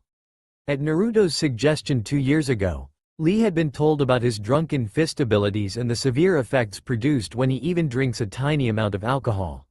Chagrined that he was capable of harming his people, Guy's favorite student had vowed not to drink a sip of alcohol, unless he has no choice in a life-and-death battle. From that day onward, Lee was true to his word. Chuckling that he has no drink to toast along with his friends, Konoha's Jinchuriki stood up after everyone else took a sip of their drinks. I'm going to get a drink. With that said, he walked past Kiba to head toward the bar. After looking down into her empty glass with a frown, Tenten stood up and followed her training partner. I need a refill, she explained as she passed Kiba, right on Naruto's heels. Light blue eyes twinkling, Ino giggled slyly, turning her torso around to watch Naruto and Tenten approach the semi-crowded bar.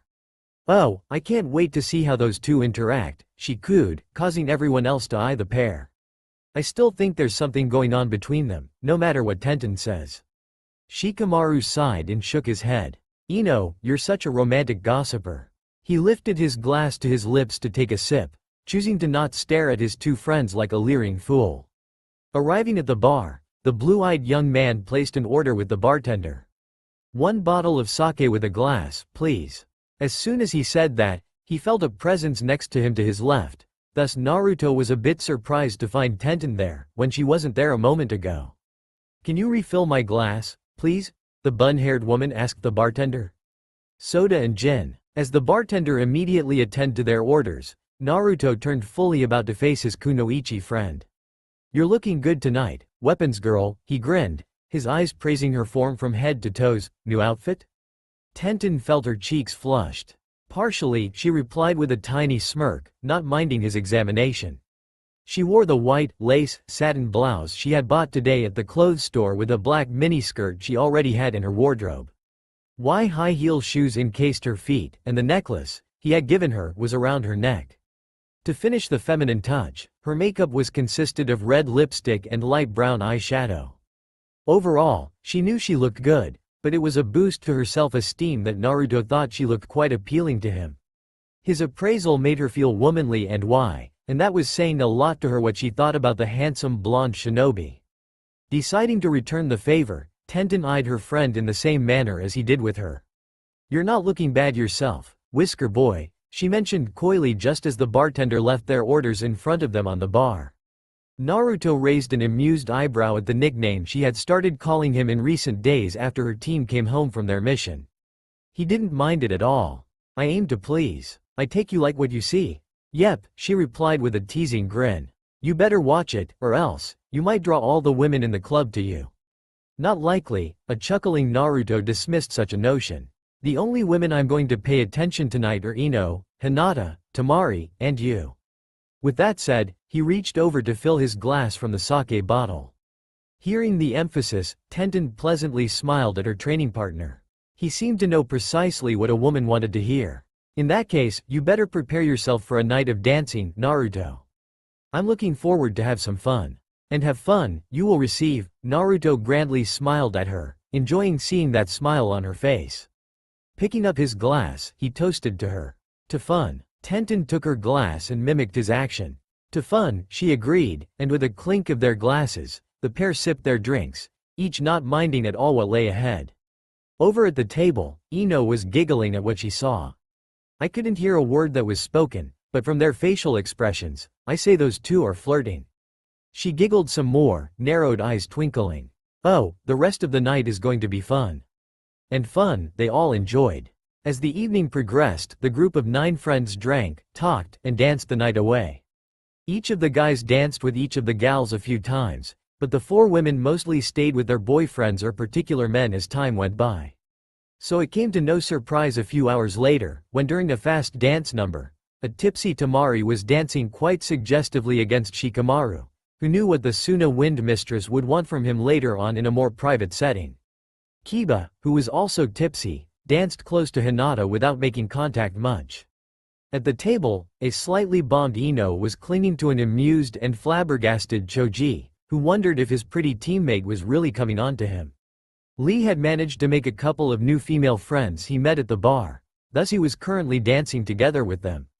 Last, Tenten, being a tad tipsy, was dancing close to Naruto, their hands on each other's bodies as they moved to the fast beat of the music.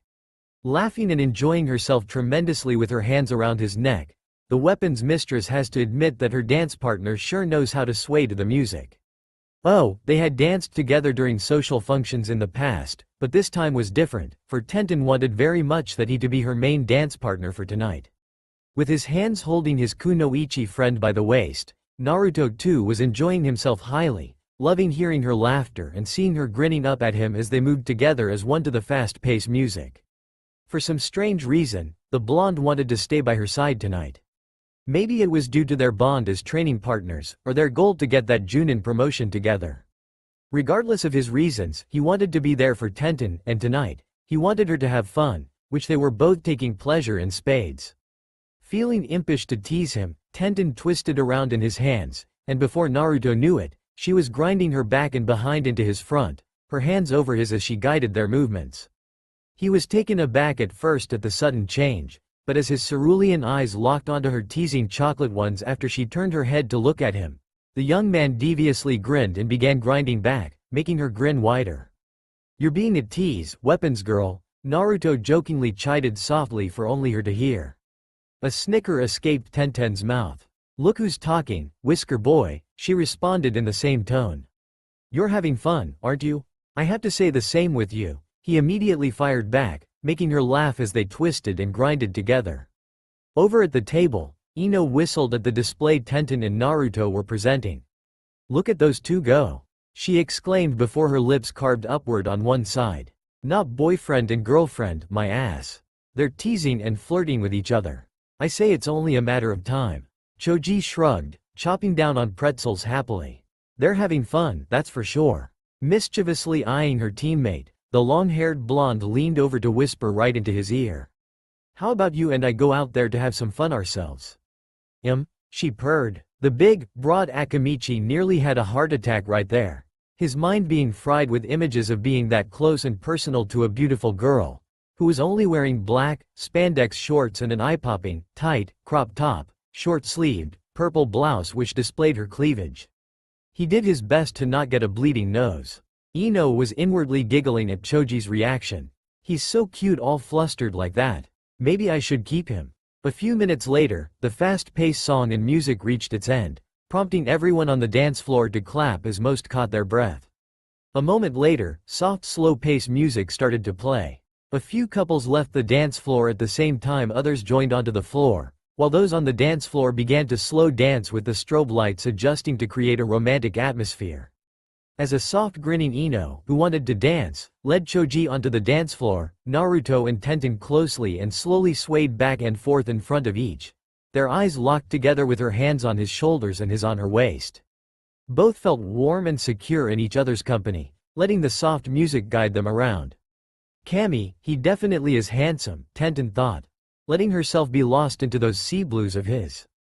"He's so kind and considerate of others, not to mention so strong in being a shinobi. There's no doubt he'll make a wonderful Hokage." "She's beautiful," Naruto said to himself, his sight delving deep into those chocolate orbs of hers. She's smart, kind, and definitely one strong kunoichi. I have a good hunch she'll go far. Wanting to dance closer, the lovely brunette placed her left cheek on his right shoulder, her face close to his neck as her arms encircled his back. His pleasant scent prompted her to close her eyes and just let herself be at peace in the music and his closeness. The blonde warmly grinned at her actions, and in reciprocation, he wrapped his arms around her frame in a gentle hug and situated his right cheek on her forehead, allowing his nose to take in the sweet fragrance of her hair. In all his years, he has not ever felt such harmony within his being as he did now with the gentle melody playing around him and the warm contact of another person. Tenten felt her heart fluttered a bit upon feeling his cheek on her forehead, making her moan so softly in endorsement of his close proximity, and when Naruto heard her moan, which almost sounded like a soft purr, his heart constricted a bit, knowing how much he loved being this near to someone who loved being near you. As their friends softly smiled as they watched the pair danced, Naruto sighed in deep content. "I don't want this night to end," he said in a near whisper. "Me too," Tenten responded just as contently and softly as he did. She just felt like dancing like this for the rest of the night. As they continued to dance together under the romantic setting, Konoha's Jinchuriki and weapons mistress happily sighed together, not paying any heed to the outside world. There were just the warm touches and wonderful sense of each other, and to them, it felt just right. Walking down the busy market street, Tenten, known as the weapons mistress of Konoha, couldn't help but feel like that world was going well for her. So well that she was able to enjoy the sights, sounds, and good smells of Konoha's business district with ease. Today felt like a good day with the skies bright and clear with a few puffy clouds, the temperature nice and tolerable, and the joy of seeing the villagers happily going about their everyday lives in peace. For the bun-haired brunette, another reason for being in a good mood was the 2 Kaiden Jutsu scrolls attached to her waist belt. In little over a month since she had started her training in utilizing her nature chakra, Tenten had made progress in mastering Kaiden Jutsu. She has yet to reach a rank level, but she had learned at least 1 B-rank Kaiden Jutsu and several C ranks, not to mention several handy D-rank ones for everyday use. Now with the 2 scrolls she had just received from Tsunade-sama, Tenten was going to aim to try to add an A-rank Kaiden Jutsu to her list. "Tenten," a voice called out, and turning her head to the source, the young woman realized it was Ino, standing in front of her family's flower shop with a broom. Being so mentally focused on her recently required scrolls, Tenten was not even aware where she was going and would have passed the Yamanaka flower shop without noticing it if it weren't for her fellow kunoichi. "Hi, Ino," Tenten grinned in greeting as she strolled up to the blonde. The weapons expert realized that Ino too was wearing her kunoichi outfit, just with the addition of the shop apron on top, and like everyone else in the Kunoichi 5, Ino's work attire had changed over the years. Today, the perky, shapely Yamanaka wore a long-sleeved fishnet undershirt, crop-top short-sleeved purple V-neck shirt on top, black spandex pants with purple skirt, and a high-heeled kunoichi boots which ended above the ankles. "So, what's happening?" Ino chirped before her expression became devious. "Have nothing to do without your training partner around?" Tenten smirked with narrowed eyes at her friend. "Will you ever stop pushing?"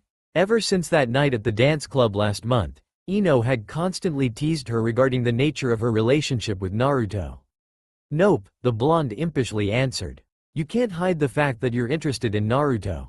"We're friends," the brunette insisted, "best friends. Men and women can dance close as we did and still be friends." Ino smirked. "Not the way you two were dancing close. You two looked so much like a couple than friends, especially the way your heads were positioned." "You're such a tease," a grinning Tenten rolled her eyes, feeling her cheeks blushing at the memories of how wonderful it was to dance so close to the blonde man. "You're blushing," the blonde pointed out, eyes twinkling. "You're thinking about him, right now."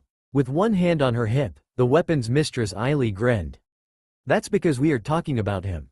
It's hard not to think about him when we're talking about him." Her eyebrows rose upward. "What about you and Choji? You guys are dating, right? Trying to change the subject, aren't you?" Ino mentally snickered to the ploy. "Fine, I'll let this go for now, Tenten, just you can't deny your interest in the handsome whisker-faced man." "You'll see." Grinning, Ino shrugged her shoulders and answered. "Of course, we're dating. I have not denied that before. Choji is a good and kind man. I like to explore to know whether we can be more than friends." Light blue eyes became unfocused, as their owner was preoccupied with a memory. Cammy, he sure knows how to kiss. Brown eyes blinked at that. You two kissed? Tenten asked in surprise. After seeing Ino nodded, Team Guy's Kunoichi frowned. Are you going too fast with him, Ino?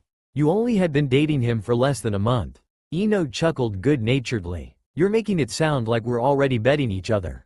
Tenten blushed upon hearing that, yet her frown remained, and upon seeing the frown still there, the blonde let a well-meaningful grin appeared on her face. We've been friends for so long that I felt comfortable in giving him a kiss. It was on his birthday a few weeks ago. It felt right, and I had no regrets. We both liked our first kiss that we've been kissing ever since in private whenever we've gotten the chance.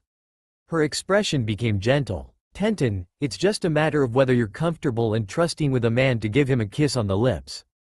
If you're not comfortable or trusting with him, you would not even want to dance very close to him. Tenten has to admit that Ino made a good point, yet was she also conveying something else? Are you talking about Naruto with that reference to dancing closer? I do trust him, and I'm very comfortable with him, yet do I feel that way with him? All in all, she was not sure she even has an answer to the question. Feeling triumphant in planting that little seed, Ino noticed the 2 scrolls strapped to the weapons mistress's belt. What are those scrolls? She asked while pointing them out. Grateful for the change in subject, Tenten grinned and pulled one out to show it to the blonde. I'd asked Tsunade-sama whether she knows of any Kaiden Jutsu scrolls one can borrow, and she gave me these 2 out of the village's main vault in the Hokage Tower. Eyeing the scroll, Ino saw it was a Kaiden scroll as indicated, but her eyes went wide upon seeing a familiar clan symbol at one end. That symbol, she pointed out. These scrolls belong to the Uchiha clan. The brunette Kunoichi finished with a dry look before attaching the scroll back. Everyone in the village knows we took over their assets within a year or 2 after Sasuke left to join Orochimaru. All that land and stuff just sitting there going to waste. I know, Ino nodded, feeling somewhat sympathetic to the last Uchiha yet knowing it had been the right thing to do. Least the land and stuff were put to good use. I was surprised Sasuke didn't complain about the lost. Tenten gave her a, "Are you crazy?" expression. Not with the money his clan stashed in banks outside the village. Tsunade-sama couldn't touch those accounts no matter what, unless she has the authorization of the fire daimyo to seize any accounts within the country. If there were any, that is, given Sasuke is not saying anything if there were any within the country. Ino nodded again. It had been quite a revelation to most in the village that the Uchiha clan has kept money stocked in accounts in foreign banks outside the village as well as the fire country. Yet despite the shock, it did make sense, especially if your clan was quite wealthy and powerful. Why bother to keep everything in one basket? In case of emergencies, least a clan would have some money to fall back onto. It made most citizens wonder if other prominent clans, like the Hyuga, had done the same thing. Overall, it may felt like a betrayal to not have all of one's assets invested within the village, but from a financial standpoint, it made sense. Seeing something out of the corner of her eyes that made her smirk, Ino focused again on her friend. So, are you going to surprise Naruto with any Kaiden Jutsu from those scrolls, as well as your other surprise? Yeah, I'm going to do that, a confused Tenten grinned. You know, after he comes home from his mission I'm going to show him what my mother gave me. Why? A giggle came out of Ino's mouth, before she pointed to something down the street. Because you'll be showing him sooner than you think. Swiveling her head in the direction the blonde pointed, Tenten was surprised and delighted to see Naruto and his team coming up the street. It was apparent Team 7 has just now returned from their mission, which meant for the weapons specialist that she would be indeed showing Naruto tomorrow what she has learned during his time away.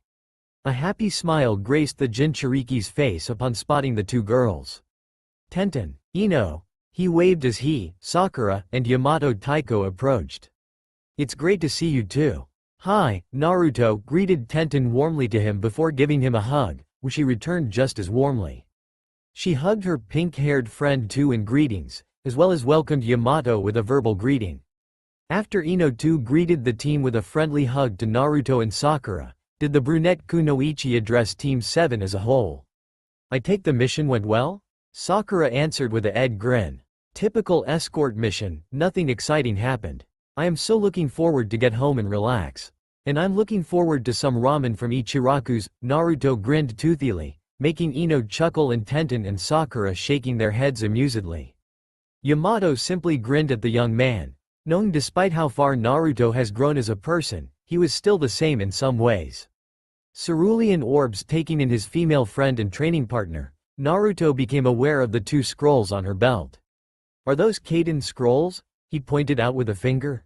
Tenten nodded. Yeah, Tsunade-sama gave them to me a while ago. I was on my way to the training grounds to work on them, when I stopped to speak to Ino. I'll show them to you tomorrow. Naruto shrugged with a grin. I can join you now.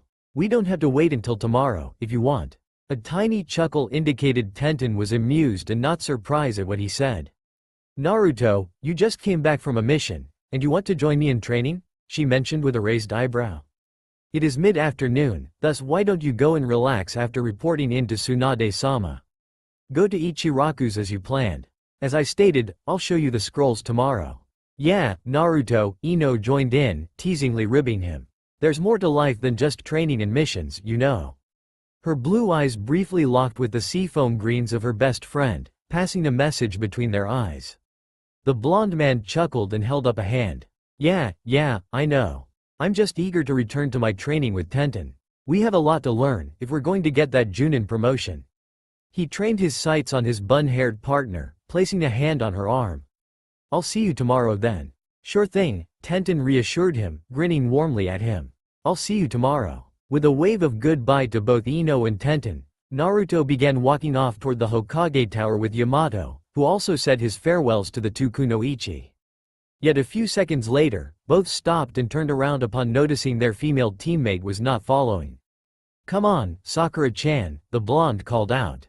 A grinning reassuring Sakura shook her head. You two go ahead, she explained. I want to speak to Ino about some flowers to plant at Sasuke's home. I'll catch up. Okay, Sakura-chan, Naruto shrugged with an understanding smile. He then resumed the journey to the Hokage Tower, and Yamato followed suit, but not before tossing a grin and raised eyebrow at the pinkhead, who knew the elite Junin knew what she was up to. Once the two men were out of sight, did Tsunade's apprentice immediately pointed to her best friend. Okay, Ino pig, spill. What is it that you got to tell me? Ino giggled before eyeing the brown-haired kunoichi. Tenten has a surprise in store for Naruto. Curious green eyes turned to the older girl. Really? This surprise has nothing to do with those jutsu scrolls, right? She asked while indicating the scrolls on Tenten's belt. Tenten shook her head with a fleeting grin. No, it's nothing to do with these scrolls. My mother gave me something a few days after your team left weeks ago on your mission. With that said, she explained everything to the captivated medic Nin, and when she was finished a few minutes later, Sakura was grinning wickedly. If you can master that, you will so get one over Naruto, Sakura crowed. Ino nodded enthusiastically in agreement. Once more, Team Guy's only female member shook her head, but this time with a disbelieving chuckle. Me? Get one over Naruto? Not in a department he is ahead of me. As a thought came to her mind, she let a devilish grin slowly spread across her face. But that doesn't mean I can least try. Yes. Both the other girls cried out, before they raised their hands in a high-five gesture to Tenten, who gave a high-five to each. With her inner being full of confidence, Konoha's weapons mistress waved merrily goodbye to her fellow kunoichi. I'll see you two later. I'm going now to see what I can learn from these scrolls. Go for it, Ino called after the brunette as she walked away toward the training grounds. I better get going too, Sakura mentioned. I don't want to keep Tsunade Shisho waiting. She waved as she began strolling away. I'll see you later, Ino pig. Yeah, I'll catch you later, forehead. Ino replied back good-naturedly. With her friend gone, the blonde Yamanaka returned to sweeping the front of her family's store until a customer came up to her to ask about some flowers. Following the customer inside to deal with an order, Ino mentally smirked. I so wish for Tenten to get one over Naruto. It's not possible given his skills, but oh, it would be so much fun if it was possible. Blades slashed through the morning air, as their owner moved around the clearing, his body going through the stances of the Kenjutsu form rapidly from one to another. A small trickle of sweat went down his cheek, but his stamina didn't let up, his chakra giving him the energy needed to continue onward without stopping. For any average shinobi, he or she would think someone has to be crazy to even work out for an hour straight without stopping even once, but for Uzumaki Naruto, It was the norm due to his large chakra reserves and his personal beliefs of not ever giving up. So thus began another training day for the most unpredictable ninja of Konoha. During his time away from the village while on the mission, the blonde man would keep up with his kenjutsu exercises whenever and wherever it was possible to do so. Yet now that he was home, he was looking forward to sparring and training with the woman who had helped him get this far with knowing kenjutsu, so he could use his father's chakra kodachis, Tenten. As he leapt into the air, his twin short swords slashing through the air in artistic form, Naruto couldn't help but feel a small tug in his heart whenever he thought of the weapons-loving kunoichi. In the past few months, since he had started his kenjutsu training, he has enjoyed spending time with Tenten, not just during training time, but also when they had hung out for dinner afterward, socializing with their friends, etc. She has become a very great friend to him, and as he had gotten to know more about her than he ever recalled before her offer to train him, Naruto realized that he admired her highly as a person.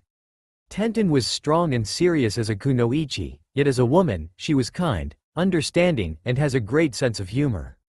Unlike Sakura-chan, Tenten did not ever hit him if he said anything stupid, and furthermore, she had more patience to teach him things in ways he could understand, while Sakura-chan would sometimes become impatient.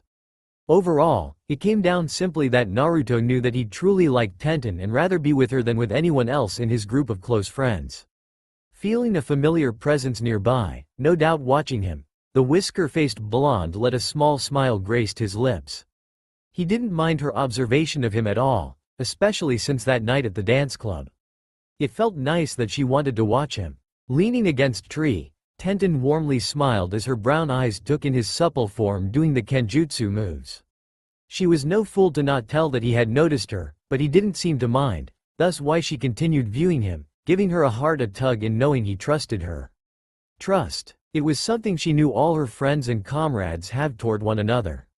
Without trust, teamwork was not possible, and the close bond of friendship wouldn't have existed among them. Yet, the brunette was feeling a different kind of trust toward Naruto, and oddly, she couldn't place it properly to describe it. It was just a feeling that she could trust him with her life, her soul, her entire being. The blonde has a big heart, gentle soul, and a determined drive to be the best shinobi he could be, and she found all these traits were very admirable. It was no wonder she looked forward to spend much time with Naruto as possible. He was overall a great guy to be with. After several minutes of watching him practice, Tenten stepped away from the tree and approached her training partner, who stopped and faced her when she drew near. "You're really getting the hang of the stances," she spoke out with a grin, skipping greeting him since she knew she was there anyway. "I say you'll soon do not need any more instructions. Just work on the speed and you'll be ready." "Thanks, Tenten," Naruto proudly grinned. "Knowing the forms had helped a lot with my food and jutsu development." She nodded once before unrolling her weapon storage scroll. "The usual spar?" he asked upon noticing her conjuring up the pair of kodachis she'd used before. "Yep," Tenten confirmed, as she placed her scroll aside before starting her warm-up. "I'll start with testing you against the kodachi, before I'll move on to using a katana." His simple nod told her he understood. After her warm-up, the pair began their spar. As steel clanged against steel, both elegantly moved fluently across the clearing in front of the memorial stone, like two dancers moving in sync. Each used their skills and knowledge to attack, defend, and counterattack, and as the spar continued, Tenten and Naruto began to enjoy the thrill of the moments, taking pride and admiration in not only their own skills but also the skills of each other. It was a joy for both to know they each have similar feelings when it came to training with each other this way. Many minutes later, after one last mid-air attack on one another, the brunette kunoichi lowered her swords, a sign that the duel was over, prompting the blonde shinobi to follow her lead. A wide radiant smile graced her face. "You've improved greatly, Naruto," she mentioned, her voice indicating her great approval. "After 3 months, your defenses barely have any holes for me to exploit." Her lips curved upward on one side. "Although, I think your attacks could use some work," she admitted humorously. Naruto chuckled at her jab, rubbing the back of his neck. "Well, it's not like we're wielding blunt swords, Tenten. If we're not careful, we can do serious harm when going full out. It's one thing to not to worry about these things when fighting an enemy, but it's another when training with friends." Tenten nodded once with an understanding grin. She certainly knew that feeling, whenever Guy-sensei had asked her to attack Lee or Neji with her weapons. During their first year as a team, she had not wanted to risk hurting her teammates, but as time went by, her confidence in her teammates grew enough to feel she did not need to worry about hurting them, even with blunt weapons.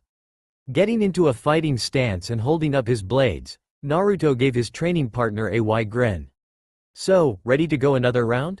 Matching his expression, Tenten strolled over to her scroll and sealed away her kodachis. "Sure," she said over her shoulder, "just this time, I'll use the katana." With that said, she unsealed the sword, and after the smoke clear, the katana was in her hands, before the young woman turned around to face her friend. Blue eyes blinked in confusion at first, before they became lidded. "That's not the katana you usually use," the blonde Chunin mentioned, as he examined the katana. Unlike the average katana she had used before, this one definitely was no ordinary sword. The steel blade was sharp and gleaming much like his kodachis. The hilt was wrapped in intertwined red and white leather straps with a covered butt that has a red tassel. Yet the most interesting feature was the guard, which was made by taking a small leaf symbol, smaller than the one seen on the Hite 8, and mirrored it vertically, and then the two were mirrored horizontally with all the points touching in the center. That smug smile on her face went wider upon seeing his expression. "My mom used to wield this katana when she was a kunoichi during her younger days, before she and my dad settled down. A few days after you left on your mission last month, my mom gave me her sword, saying I was ready to wield it, now that I have begun training in nature manipulation." Understanding dawned to the young Jinchuriki. "You mean?" He gestured to her sword. "That katana is..." Tenten let actions speak for her, as she poured her nature chakra into the blade, shimmering up its length. The blue chakra covered the blade, flickering and wavering like a burning fire ravaging a piece of wood. Upon seeing this sight, Naruto knew he was right. "It's a chakra blade," the brunette confirmed verbally, her expression still smug. Two blonde eyebrows lifted up at her. "How far along have you come in a month, Tenten? You could not have mastered nature manipulation in a month." Sweet laughter came forth from the kunoichi's mouth, before she shook her head, letting a regular grin graced her face. "I have not mastered it. No average ninja can master nature manipulation in a month. You were able to do so because of your unique training technique, Naruto, but for me, it's just not possible. So far, I have several hand-sealed Kaiden jutsu under my belt, and I'm currently working on adding an A-ranked jutsu to the list. The best I can do now with my mom's sword is push chakra into it to create the chakra flames along its length. I just do not have the ability yet to create Kaiden jutsu out of the katana, as you do with Fuuten jutsu out of your kodachis." A challenging, wicked expression slowly appeared on her face, setting off her training partner's internal warning alarms. "But this not mean I will not have fun in least trying to take you on, Naruto. After all, when it comes to elemental chakra, it is known that fire trumps wind." With this said, the weapon's mistress leapt into the air, her sword posed over her head to swing it down on the male shinobi below. "Kuso!" Naruto shouted out upon seeing the quickly descending kunoichi, sword ready to strike. His hands swiftly brought up his chakra-enhanced short swords in the horizontal defense position just before the katana collided with the twin kodachis. With force behind his arms, he pushed away his opponent, who immediately attacked again. So, as it was before, the pair dueled for many minutes of attacking and defending, giving everything they had to get one over the other. To the average civilian, they looked like they were really fighting each other, but to a shinobi, it was obvious. The two would not cross the line to truly hurt each other. Over time, small grins came to their faces, showing their excitement and delight, as their swords maintained their elemental chakra auroras.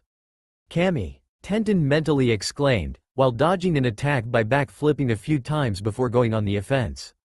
"It's just so much fun fighting him like this." He parried a few of her hits prior to side-jumping out of the way.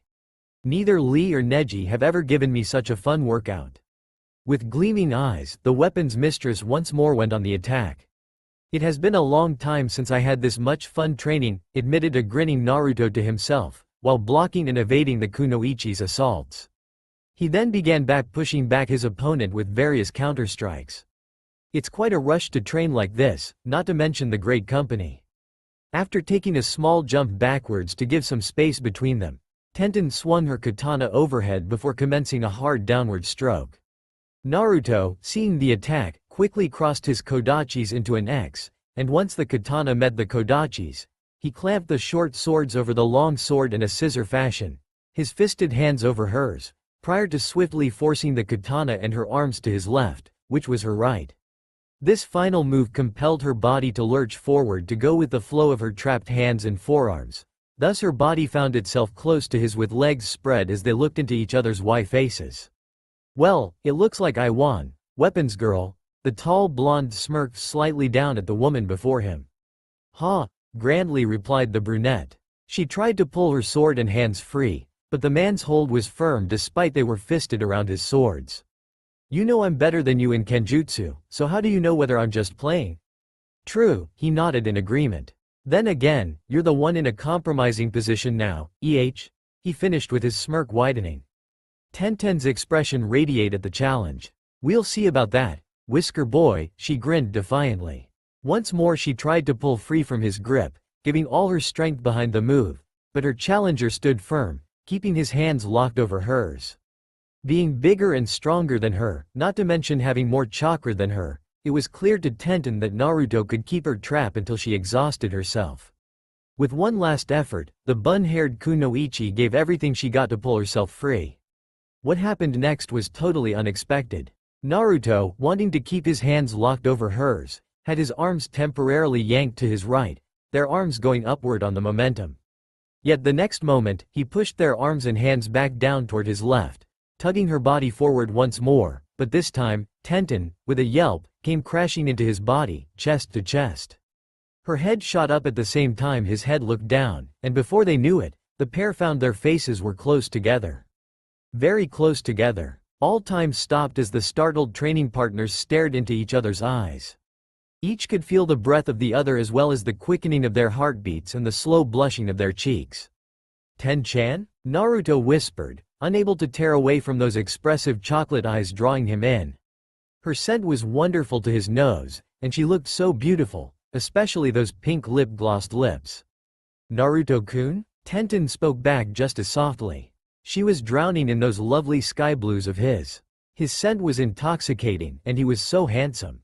And those lips? Two pairs of eyes slowly became lidded as his lips drew closer to hers, both following some inner force to make contact and wanting it very much. Feeling each other's breaths, as their eyes became mere slits, two lips were about to touch.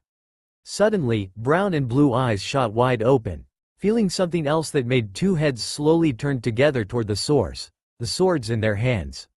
The two separate chakras, around the katana and the kodachis, were mingling and some merging, and slowly, before their eyes, red-oranges flames began to appear, encircling the swords at the areas where the three blades touch. "What the hell?" Both ninjas shouted at the sight, before they jumped away from each other, and upon disconnection, the flames immediately died off at the same time both young adults stopped pouring their nature chakra into their swords. What was that? Naruto blinked in bewilderment at nothing in particular before eyeing an equal baffled Tenten. She wondered at first which he was referring, the sight of their nature chakras merging or that they nearly kissed. Pushing her blush back at the thoughts of what it would have felt to have his lips pressed against her, the female weapons expert presumed he meant this latest incident. "Well, from the looks of it, our nature chakras merged when our swords touched. The question I have, is this possible?" Naruto raised an eyebrow at the question before pondering on it. A few moments later, he nodded. "I know it is possible to combine jutsu to form one jutsu. Yamato Taiko and I did that when we saved Kakashi-sensei, Ino, and Choji from Kakuzu. We combined my Fuuten, Rasengan, wind element, spiraling sphere, and his Suiten, Hanryu, water element, crashing rapids, to form the Gufu Suika no Jutsu, water typhoon vortex technique. Not to mention that Yamato Taiko can combine two nature chakras through a bloodline to create his wood jutsu." Tenten couldn't find any fault with that, except one thing. "True, but we're talking about merging the nature chakras from two separate individuals, not from one person." A tiny grin formed on Naruto's face prior to shrugging his shoulders. "Well, we did saw it was possible. Can't argue with what we saw, A chuckle bubbled out of Tenten's mouth. He made a very good point there. One couldn't dispute what one has witnessed with one's eyes. It was at this moment that an idea came to Naruto. Thinking it was a good plan, He sheathed his left kodachi in its scabbard behind his back, and with that done, he approached Tenten and stood just behind her. "What are you doing?" the weapons mistress mentioned out of bafflement as her friend wrapped his left arm around her waist. She placed her left hand over his, feeling her cheeks flared again at his close proximity while her brown eyes locked onto his blue ones. His comforting smile made her relax a bit. "We're going to try to recreate what we saw. If we can combine my wind-natured chakra with your fire-natured chakra, it will open up a whole new door for us in creating jutsu. After all, by combining our strengths, we can become stronger. That's how a team works, right?" Tenten grinned softly at his explanation, her posture fully relaxed now she knew what he was planning. "You do know I stated that I have not mastered nature manipulation," she pointed out the flaw in his idea. Naruto's smile didn't deflate at her words. "I'm not suggesting for you to need to create any kaiden jutsu out of your sword. Just pump your nature chakra into your blade as you did before without pushing to the extreme, and I'll do the same with mine. Let us see what happens when our chakras merge." One side of his mouth curved upward. "It's true that fire trumps wind, but I do know that if wind aids fire, fire only gets stronger. Therefore, wind and fire are stronger together than they are apart." Mouth slightly apart in astonishment, Tenten truly could not find any fault at all at what he said. Naruto has shown great intelligence from his choice of words, thus she knew his plan has great merits and possibilities in the future, for both of them.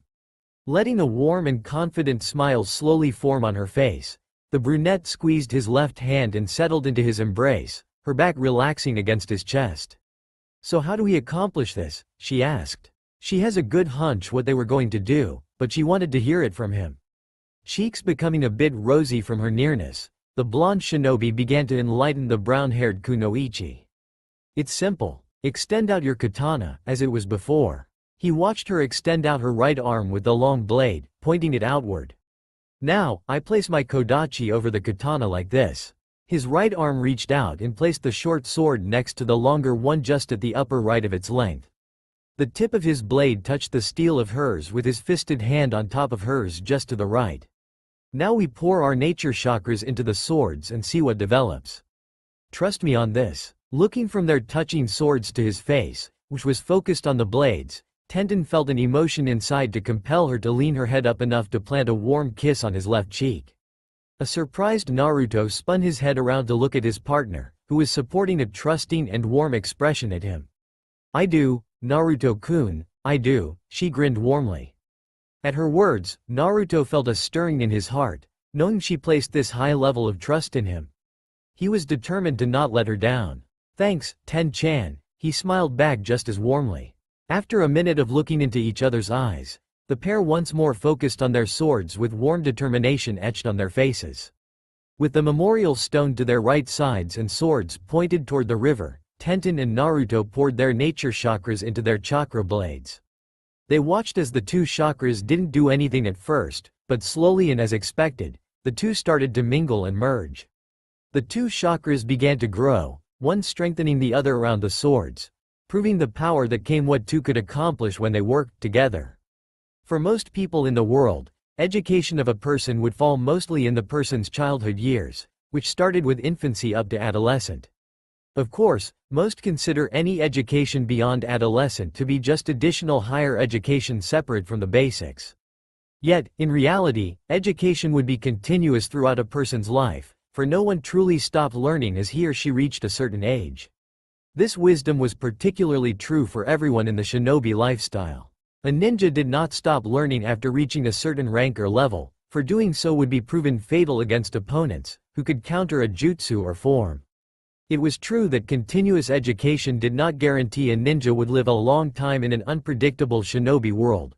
But if the chances of surviving to reach old age increases with one's continuous education, much like the third Hokage had achieved by learning from others, even his students, one could not dispute a shinobi from constantly learning. So if one would happen to see Konoha's weapons mistress curled comfortably in the left corner of her living room's couch, reading a book on advanced shinobi tactics, one would not have any problems of her doing so, especially if she wanted to prepare herself for the Junin exam. This was what Tenten was doing when the time was a few minutes past 9 p.m. and the darkness of night was seen through the windows of her family's second-floor apartment. In nothing but a pink tank top and dark blue slacks with her shoulder blade length brown hair loose and free, the kunoichi was focused on her reading with only the light from 2 floor lamps to provide illumination from each side of the couch. The only non-clothing she was wearing though was a silver necklace with small gold and silver kunai and shuriken. After pulling up a bit the blanket, used to keep her legs and bare feet warm, and picking up a mug of hot chocolate off the small square table next to the couch and in front of the lamp, the 19-year-old woman was about to continue reading, when the door, which led downstairs to the first-floor family store, opened to reveal her mother, Kiyohaku. The 40-something woman flipped off the switch for the staircase lights before closing the door behind her, and with her daughter watching, she flipped on another switch to turn on the overhead lights from the open kitchen, which was adjacent to the living room. "How are your studies going?" Kiyohaku grinned gently at her only child as she walked toward the kitchen. "Okay," Tenten supplied before turning back to her reading after taking a sip of her drink, not bothering to ask regarding the store since it was known they closed shop at 9 p.m. anyway. "It sure is not going to be easy to get that promotion. I'm worried for Naruto though. He's not the type to read books or scrolls, unless it contains jutsu or information he can put in immediate use while training.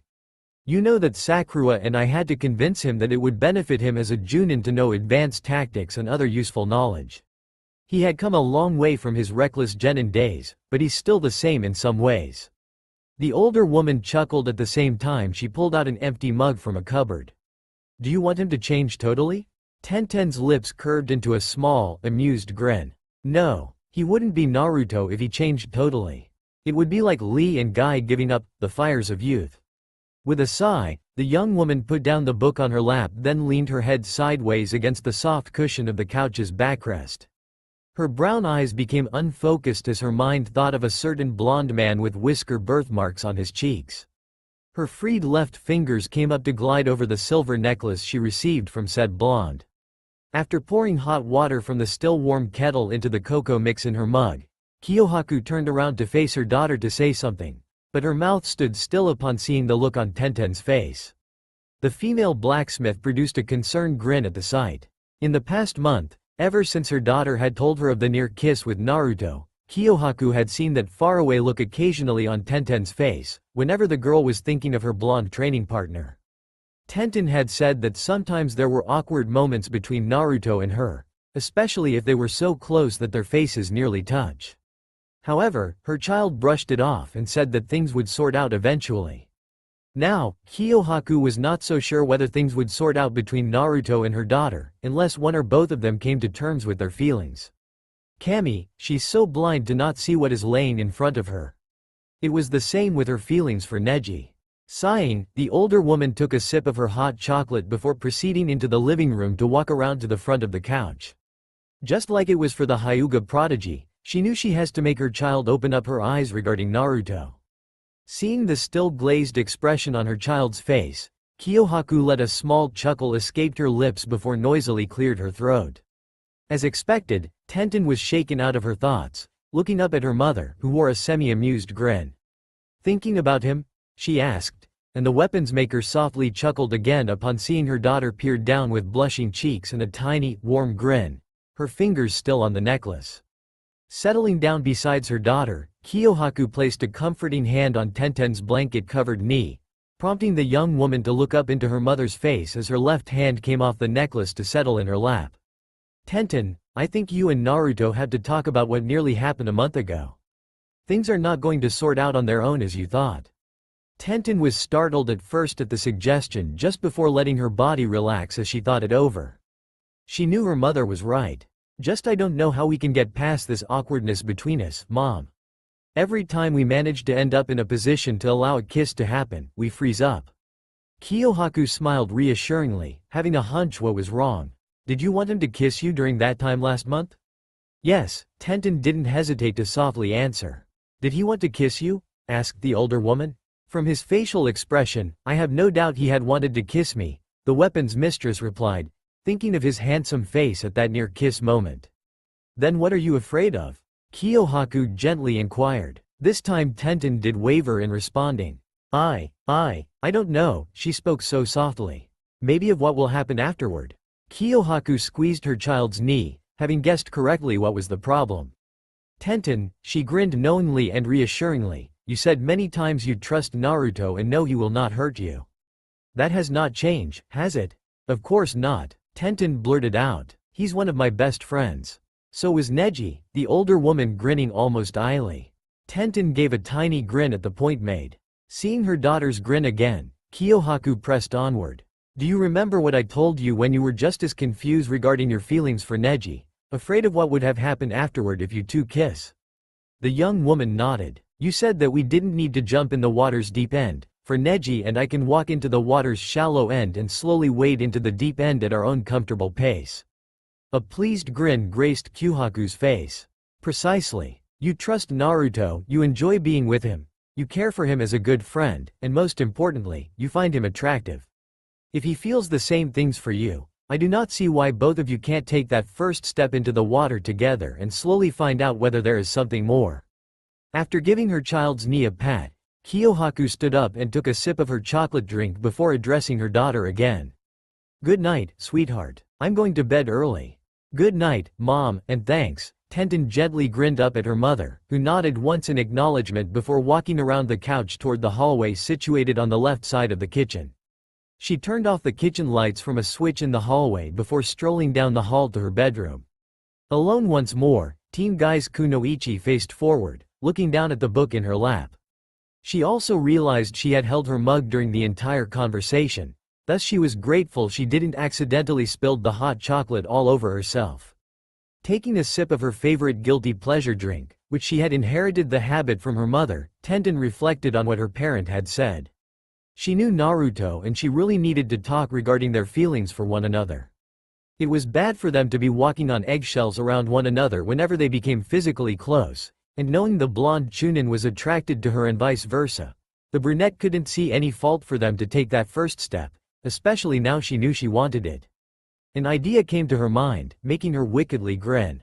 The plan certainly would be fun for the both of them, and furthermore, Tenten would enable to verify once and for all that Naruto really found her very attractive.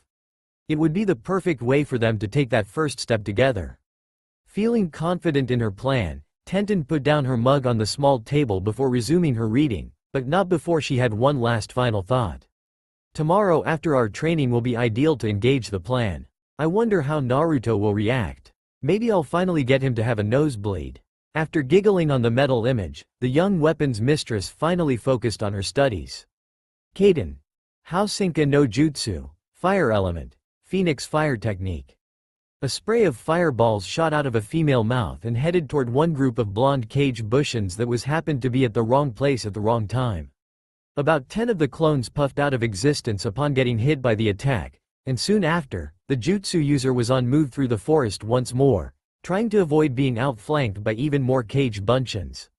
After nearly 2 months since she had started her training in element chakra manipulation, Tenten had come far in knowing Kaden jutsu. Thanks to a few Kaden scrolls that used to belong to the Uchiha clan, the brunette Kunoichi was able to add several Kaden jutsu to her attack arsenal. Combined with her scroll of weapons, the young woman now has more offensive and tactical skills than she did not have before her fire-natured chakra training. All thanks to a certain blonde man, Tenten mentally thanked the person who helped make her stronger as she flung rapidly a barrage of kunai to knock away a few enemy bunchins. As she ran through the forest, aiming to get out into the Memorial Stone training field's main clearing, the weapons mistress mentally frowned upon knowing that despite her progress, she still has not able to create any Kaden jutsu through the use of her chakra sword. The best she could come up with was to create an aurora of flames around the blade, but other than that, jutsu without hand seals were not within her grasp yet. Until she could fully master her nature chakra, she would not able to perform Kaden jutsu without seals, and that goal may not become reality for many months to come. Jumping into the clearing, feeling a sense of relief she now has more room to maneuver and launch her weapons, Tenten turned about to face the forest just as a wave of Naruto clones flew out of the trees right at her. Drawing out her chakra katana from her back, the bun-haired Chunin activated the flaming sword feature and went right into close-range combat with the fake Narutos, who gave her no chances to use her weapon scroll or any Kaden jutsu. This was fine with her, for she just loved the adrenaline rush hand-to-hand combat gave her as she used her Kenjutsu and Taijutsu abilities to fend off the Naruto army. While the weapons-loving brunette battled the horde, the real Naruto was practicing his wind jutsu on the other side of the clearing. His progress was advancing, thanks to his Kage Bunshin training technique. Not only did he now have several A-rank jutsu under his belt, but he has mastered his chakra kodachis that would make them lethal weapons. By extending his wind chakra to make the blades longer and sharper as he pleased, the two short swords truly have become an extension of his being. Thus any opponent, who did not know him, would be quickly eliminated by underestimating the range of the swords. Finishing cutting up another tree with ease, the blonde Chunin decided to take a break, and when he turned around, his sight took in the vision of his kunoichi friend battling his bunshins on the other side of the clearing. Sheathing his swords behind his back, Naruto watched Tenten spar, admiring her strength and form, as he done many times before. A sigh escaped his being as his grin faltered. Tenten was a great friend to him, ever since he first came to her store nearly a decade ago, and since watching her fight during the Chunin exams when he was 12, Naruto had admired her highly as a kunoichi. Yet it was only in the past several months he came to appreciate her as a woman. She was intelligent and strong, great traits for a warrior, yet she was warm and have a great sense of humor.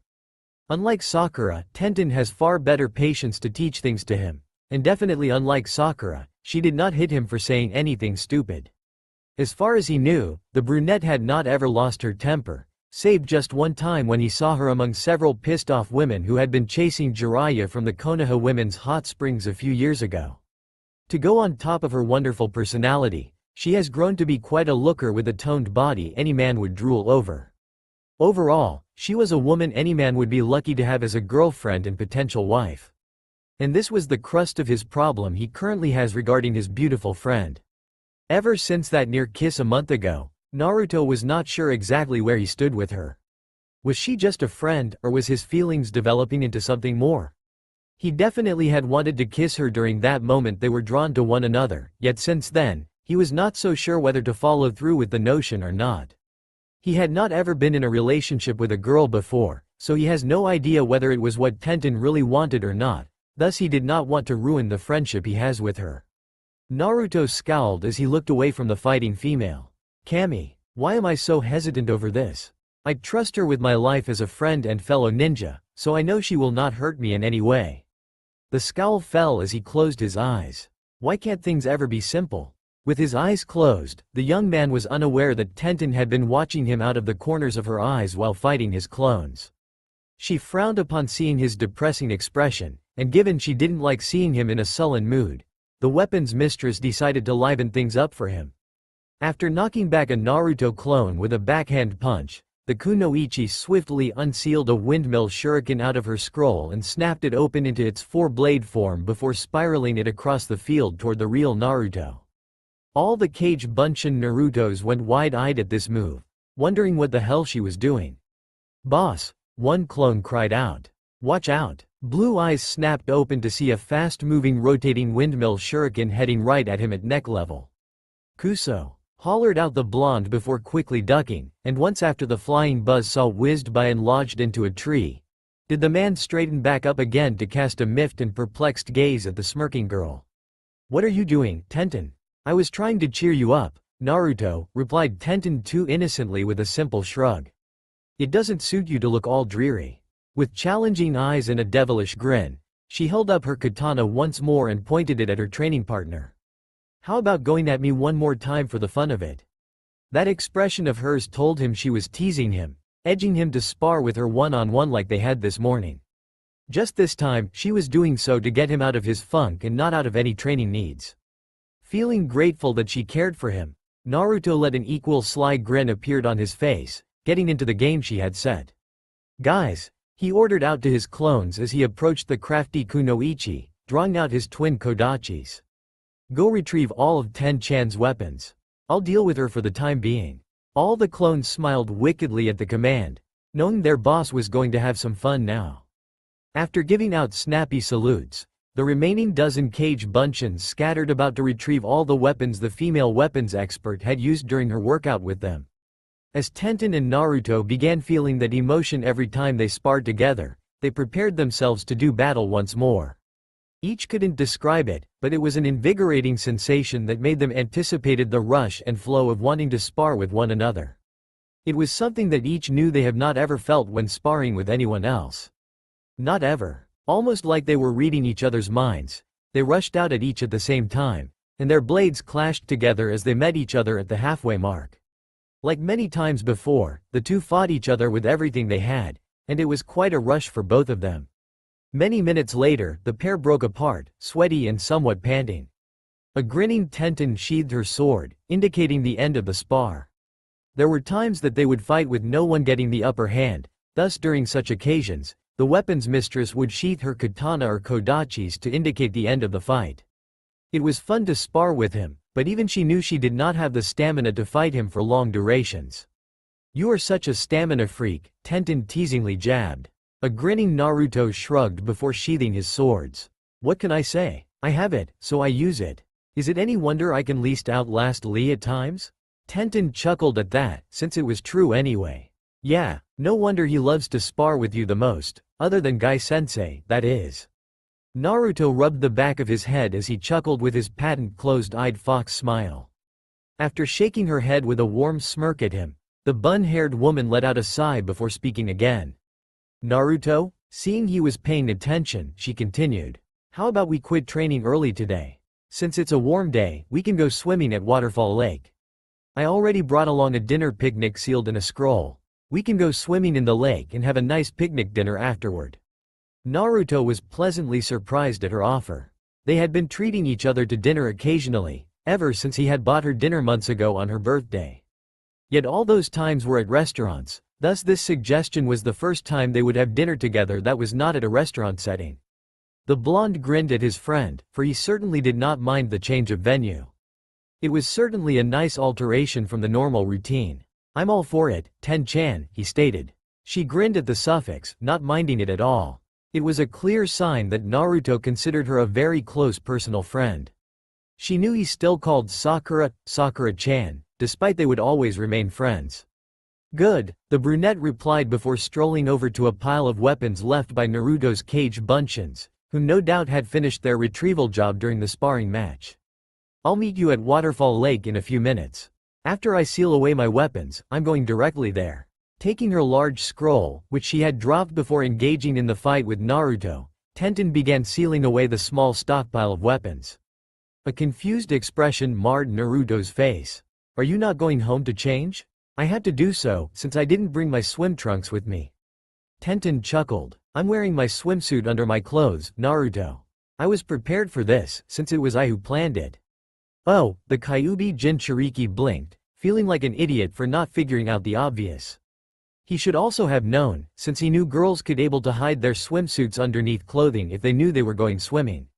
"I'll see you at Waterfall Lake then," he admitted sheepishly before he vanished in a poof of smoke, indicating he has shunshin to his apartment. Softly laughing at his embarrassment, Tenten continued to seal away the many kunai and shuriken, as well as a few other weapons. He was cute when he was flustered, and it was fun to see him like that at times. Her amused grin, however, slowly turned into a devious one. "All is going to plan," she mentally stated. Her hands continued with the work at hand. Waterfall Lake. It was a pristine small lake that sat at the base of a waterfall, and the runoff from the lake then flowed over a rock edge to run downstream to another river connected to another nearby waterfall. The lake was considered one of few nice watering holes around Konoha good for swimming, bathing, and other recreations. Waterfall Lake was part of several lakes, streams, and rivers that were part of Konoha's overall territory, which surrounded the enclosed shinobi village. After all, training grounds like Training Area 44, aka the Forest of Death, needed a lot of acres of land that were not possible within the walled village. The training of shinobi just would not have been likely without the vast training fields stretching out many kilometers outside the village. Yet for Uzumaki Naruto, who shushin into the left area of Waterfall Lake, the lake was a reminder of a time when he first trained under Jiraiya for 1 month prior to the final rounds of the Chunin exams. For this lake was not far from another waterfall where the late Toad Sennin had peeped on a trio of women swimming and playing in the waters. Of course, both waterfalls also happened to be nearby the Great Konoha Ravine, and for the blonde, He would not ever forget that moment when Ero Sennin pushed him into the ravine to force him to summon a toad big enough to save him. No one in Konoha or anywhere ever bothered to explore just how deep the ravine was, and Naruto had not wanted to find out the hard way.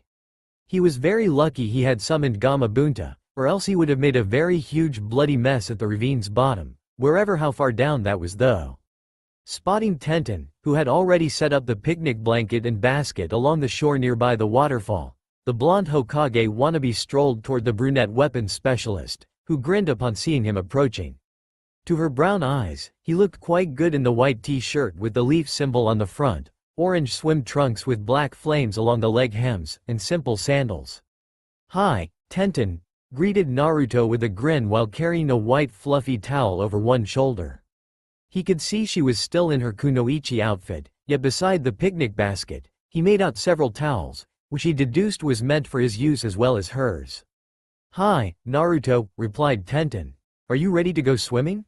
"I certainly am," her face scrunched up in distaste. "I want to wash off the sweat and grime on me." Naruto chuckled at her words. "Yeah, I can see you need a bath all right." His expression became an understanding one. "Then again, so do me." With that said, he tossed his towel onto the picnic blanket and pulled his t-shirt off to toss it next to the towel. Tenten felt her face heat up upon seeing that toned tanned body with fine abs, flat stomach, and hard chest. Cammy, she knew she had seen his body last year at a pool party, but this time, her view of him was different. Seeing he was smirking, knowing he knew she was flushing over his body, the bun-haired young woman grinned a bit sheepishly and shrugged prior to her hands started to unsnap her Chinese dress along the front seams.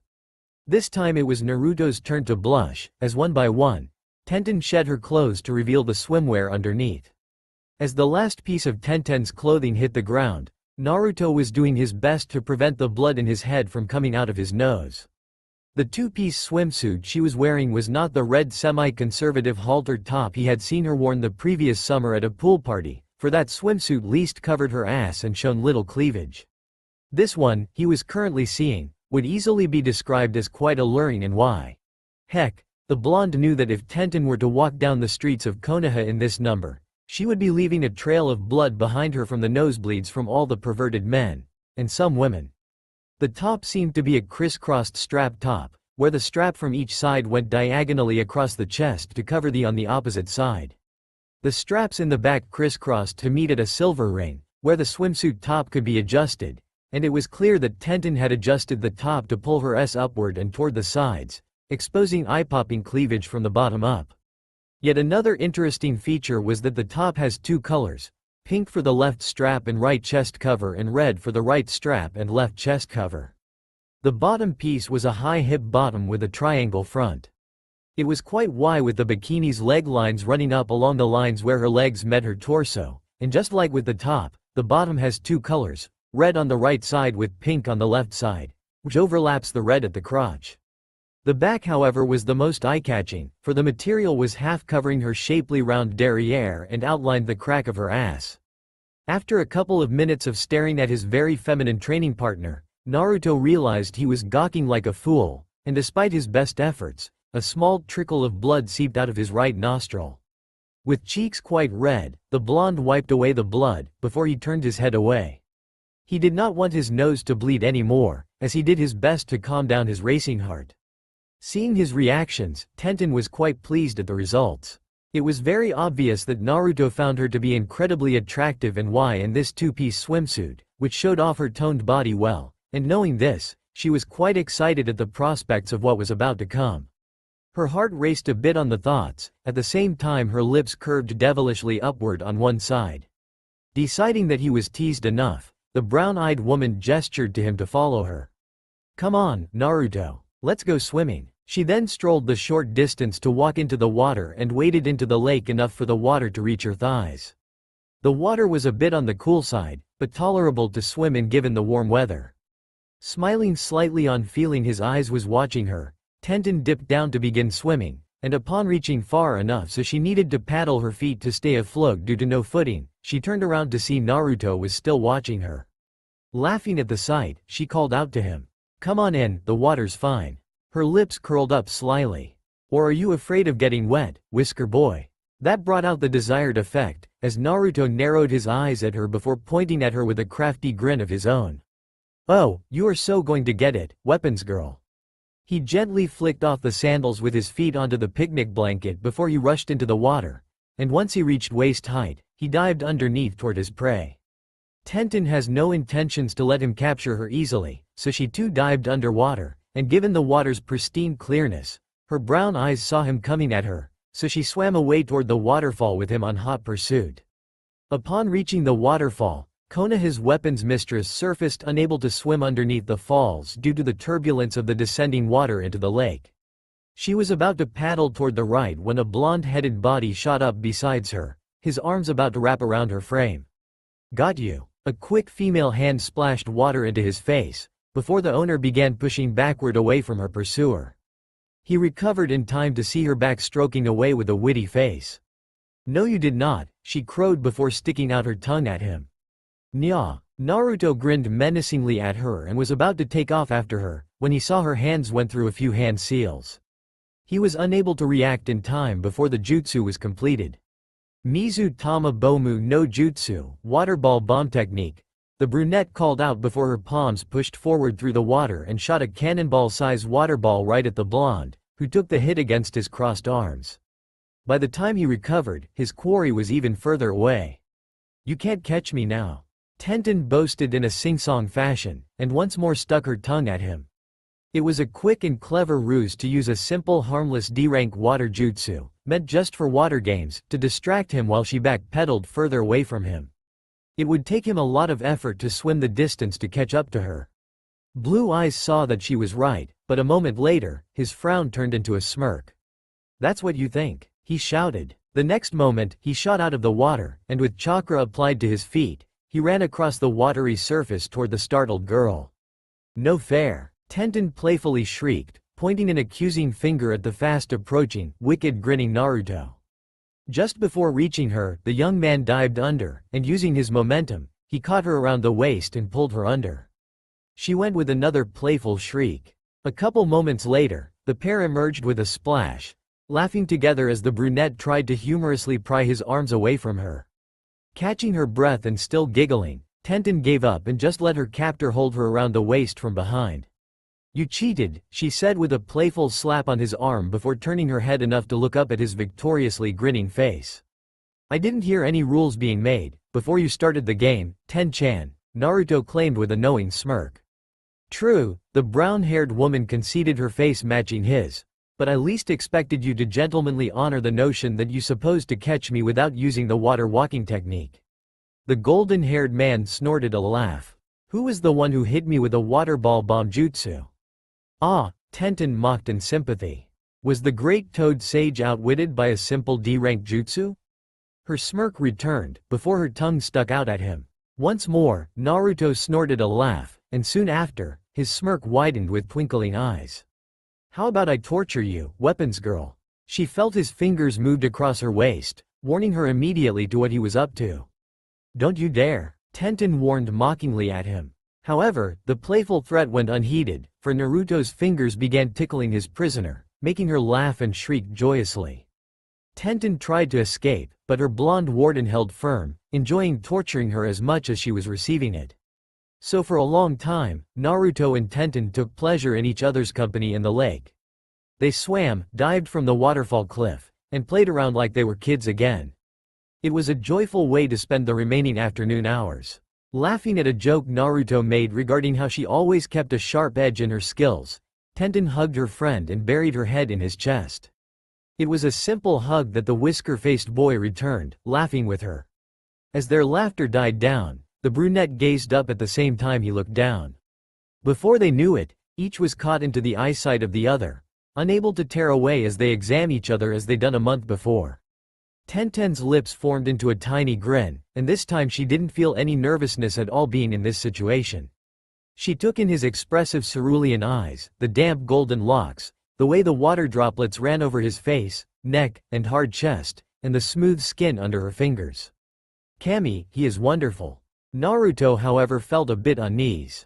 His fingers found themselves registering the soft, smooth skin of her back, while his eyes were recording her soft grin, the shining brown irises, her wet brown mane with drops dripping off the front bangs as well as loose strands of hair hanging off her buns, and the way her skin glistened with water droplets nearly everywhere on her form. She is quite beautiful. I wish I could be in her arms forever. Yet, seeing the hesitation in those blue orbs, Tenten knew this was it. She tightened her arms so he would not pull away, while she gave him a warm, gentle, and reassuring grin. "It's okay, Naruto. I don't mind." Blinked Naruto in confusion. Did she say what he thought she said? Tenten pressed on, her gaze not leaving his. "It's okay to feel this way for me. I feel the same to you. I don't mind this at all, especially being like this with you." She moved closer, touching her front into his, causing him to gasp at the sensation of her skin against his, especially those S pressing against him. "Ten-chan?" asked the blonde, his voice laced with confusion yet also hope. Smiling at the progress she was making with him, the weapons-loving Kunoichi maneuvered her arms to wrap them around the year-and-a-half younger shinobi's neck. She was thankful they were both in shallower waters to allow him to have a footing on the bottom with the water level at his pectoral, while the water enabled her to stay buoyant to not put strain on her arms. Her heartbeat was increasing, and she could feel through his chest it was the same for him. "Naruto," she continued, "we've been dancing on eggshells with each other ever since that near kiss a month ago. My mother confronted me last night, and after talking with her, I came to realize that we do want this, but we're afraid to take that step." "Yeah," Naruto confirmed. "You're a great woman, Ten-chan." Her smile broadened with a blush upon hearing those words. "I have wanted to have such a relationship my whole life, to be loved and to love. I thought I had a chance with Sakura-chan, but that was not possible. When we nearly kissed a month ago, I knew I wanted to take that step with you, yet I'm afraid what might happen after. I don't want to lose your friendship, Ten-chan." "You won't," Tenten reassured him, her heart feeling for him. "We'll continue our friendship, just it will be something a little more, something special." A warm sigh escaped her being.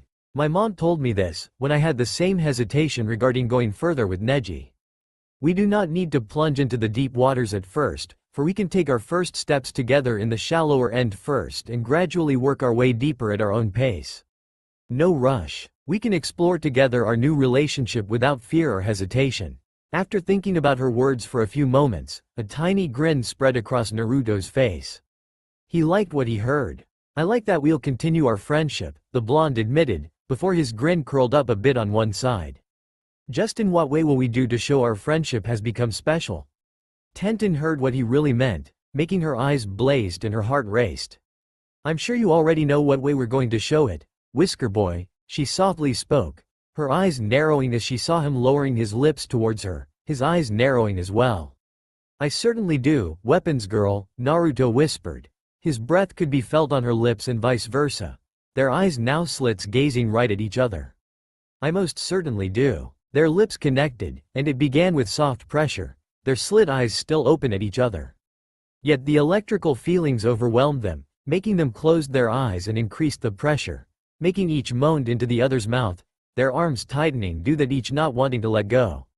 "Cammy," Tenten managed to mentally said as she lost herself in the feelings of the taste of his sweet lips, his body wonderfully pressed into hers, the feel of his wet golden locks as she moved a hand into the mane, and the thrilling sounds of his moans. All of this was overloading her senses, wanting him more, and she received it when he encouraged her to open her mouth, and once she did, he pressed his open mouth onto hers, making her moan deeply. Naruto couldn't even think straight, for there was nothing else on his mind other than her. His mind only thought of the silk smoothness of her skin under his fingers, the fantastic pressure of her body molding against his, the exhilarating sounds of her persuasive moans, and the addicting touch of her soft open lips. He was drowning, and the tide rose dramatically when he felt her tongue ventured into his mouth to mingle with his, producing another moan out of his being. His tongue danced with hers, letting himself surrender to the electrifying feelings coursing through his body at the touch of her silken tongue. It felt like an eternity for the pair, wanting the feelings to last forever. However, the need for air ended the ride, prompting each to pull their heads away and opened glazed eyes at one another as they caught their breaths with their open mouths, their cheeks quite blushed. Both were unable to speak, while their overloaded minds tried to process the incredible experience. "Wow," Naruto finally spoke softly after a couple minutes of silence. He still couldn't believe just how powerful that kiss has been. Tenten let a small warm grin formed upon hearing that word. She moved her arms underneath his and wrapped them around his back upward to rest her hands on his shoulders from behind. Only then did the female weapons expert rest her face in the crook of his neck.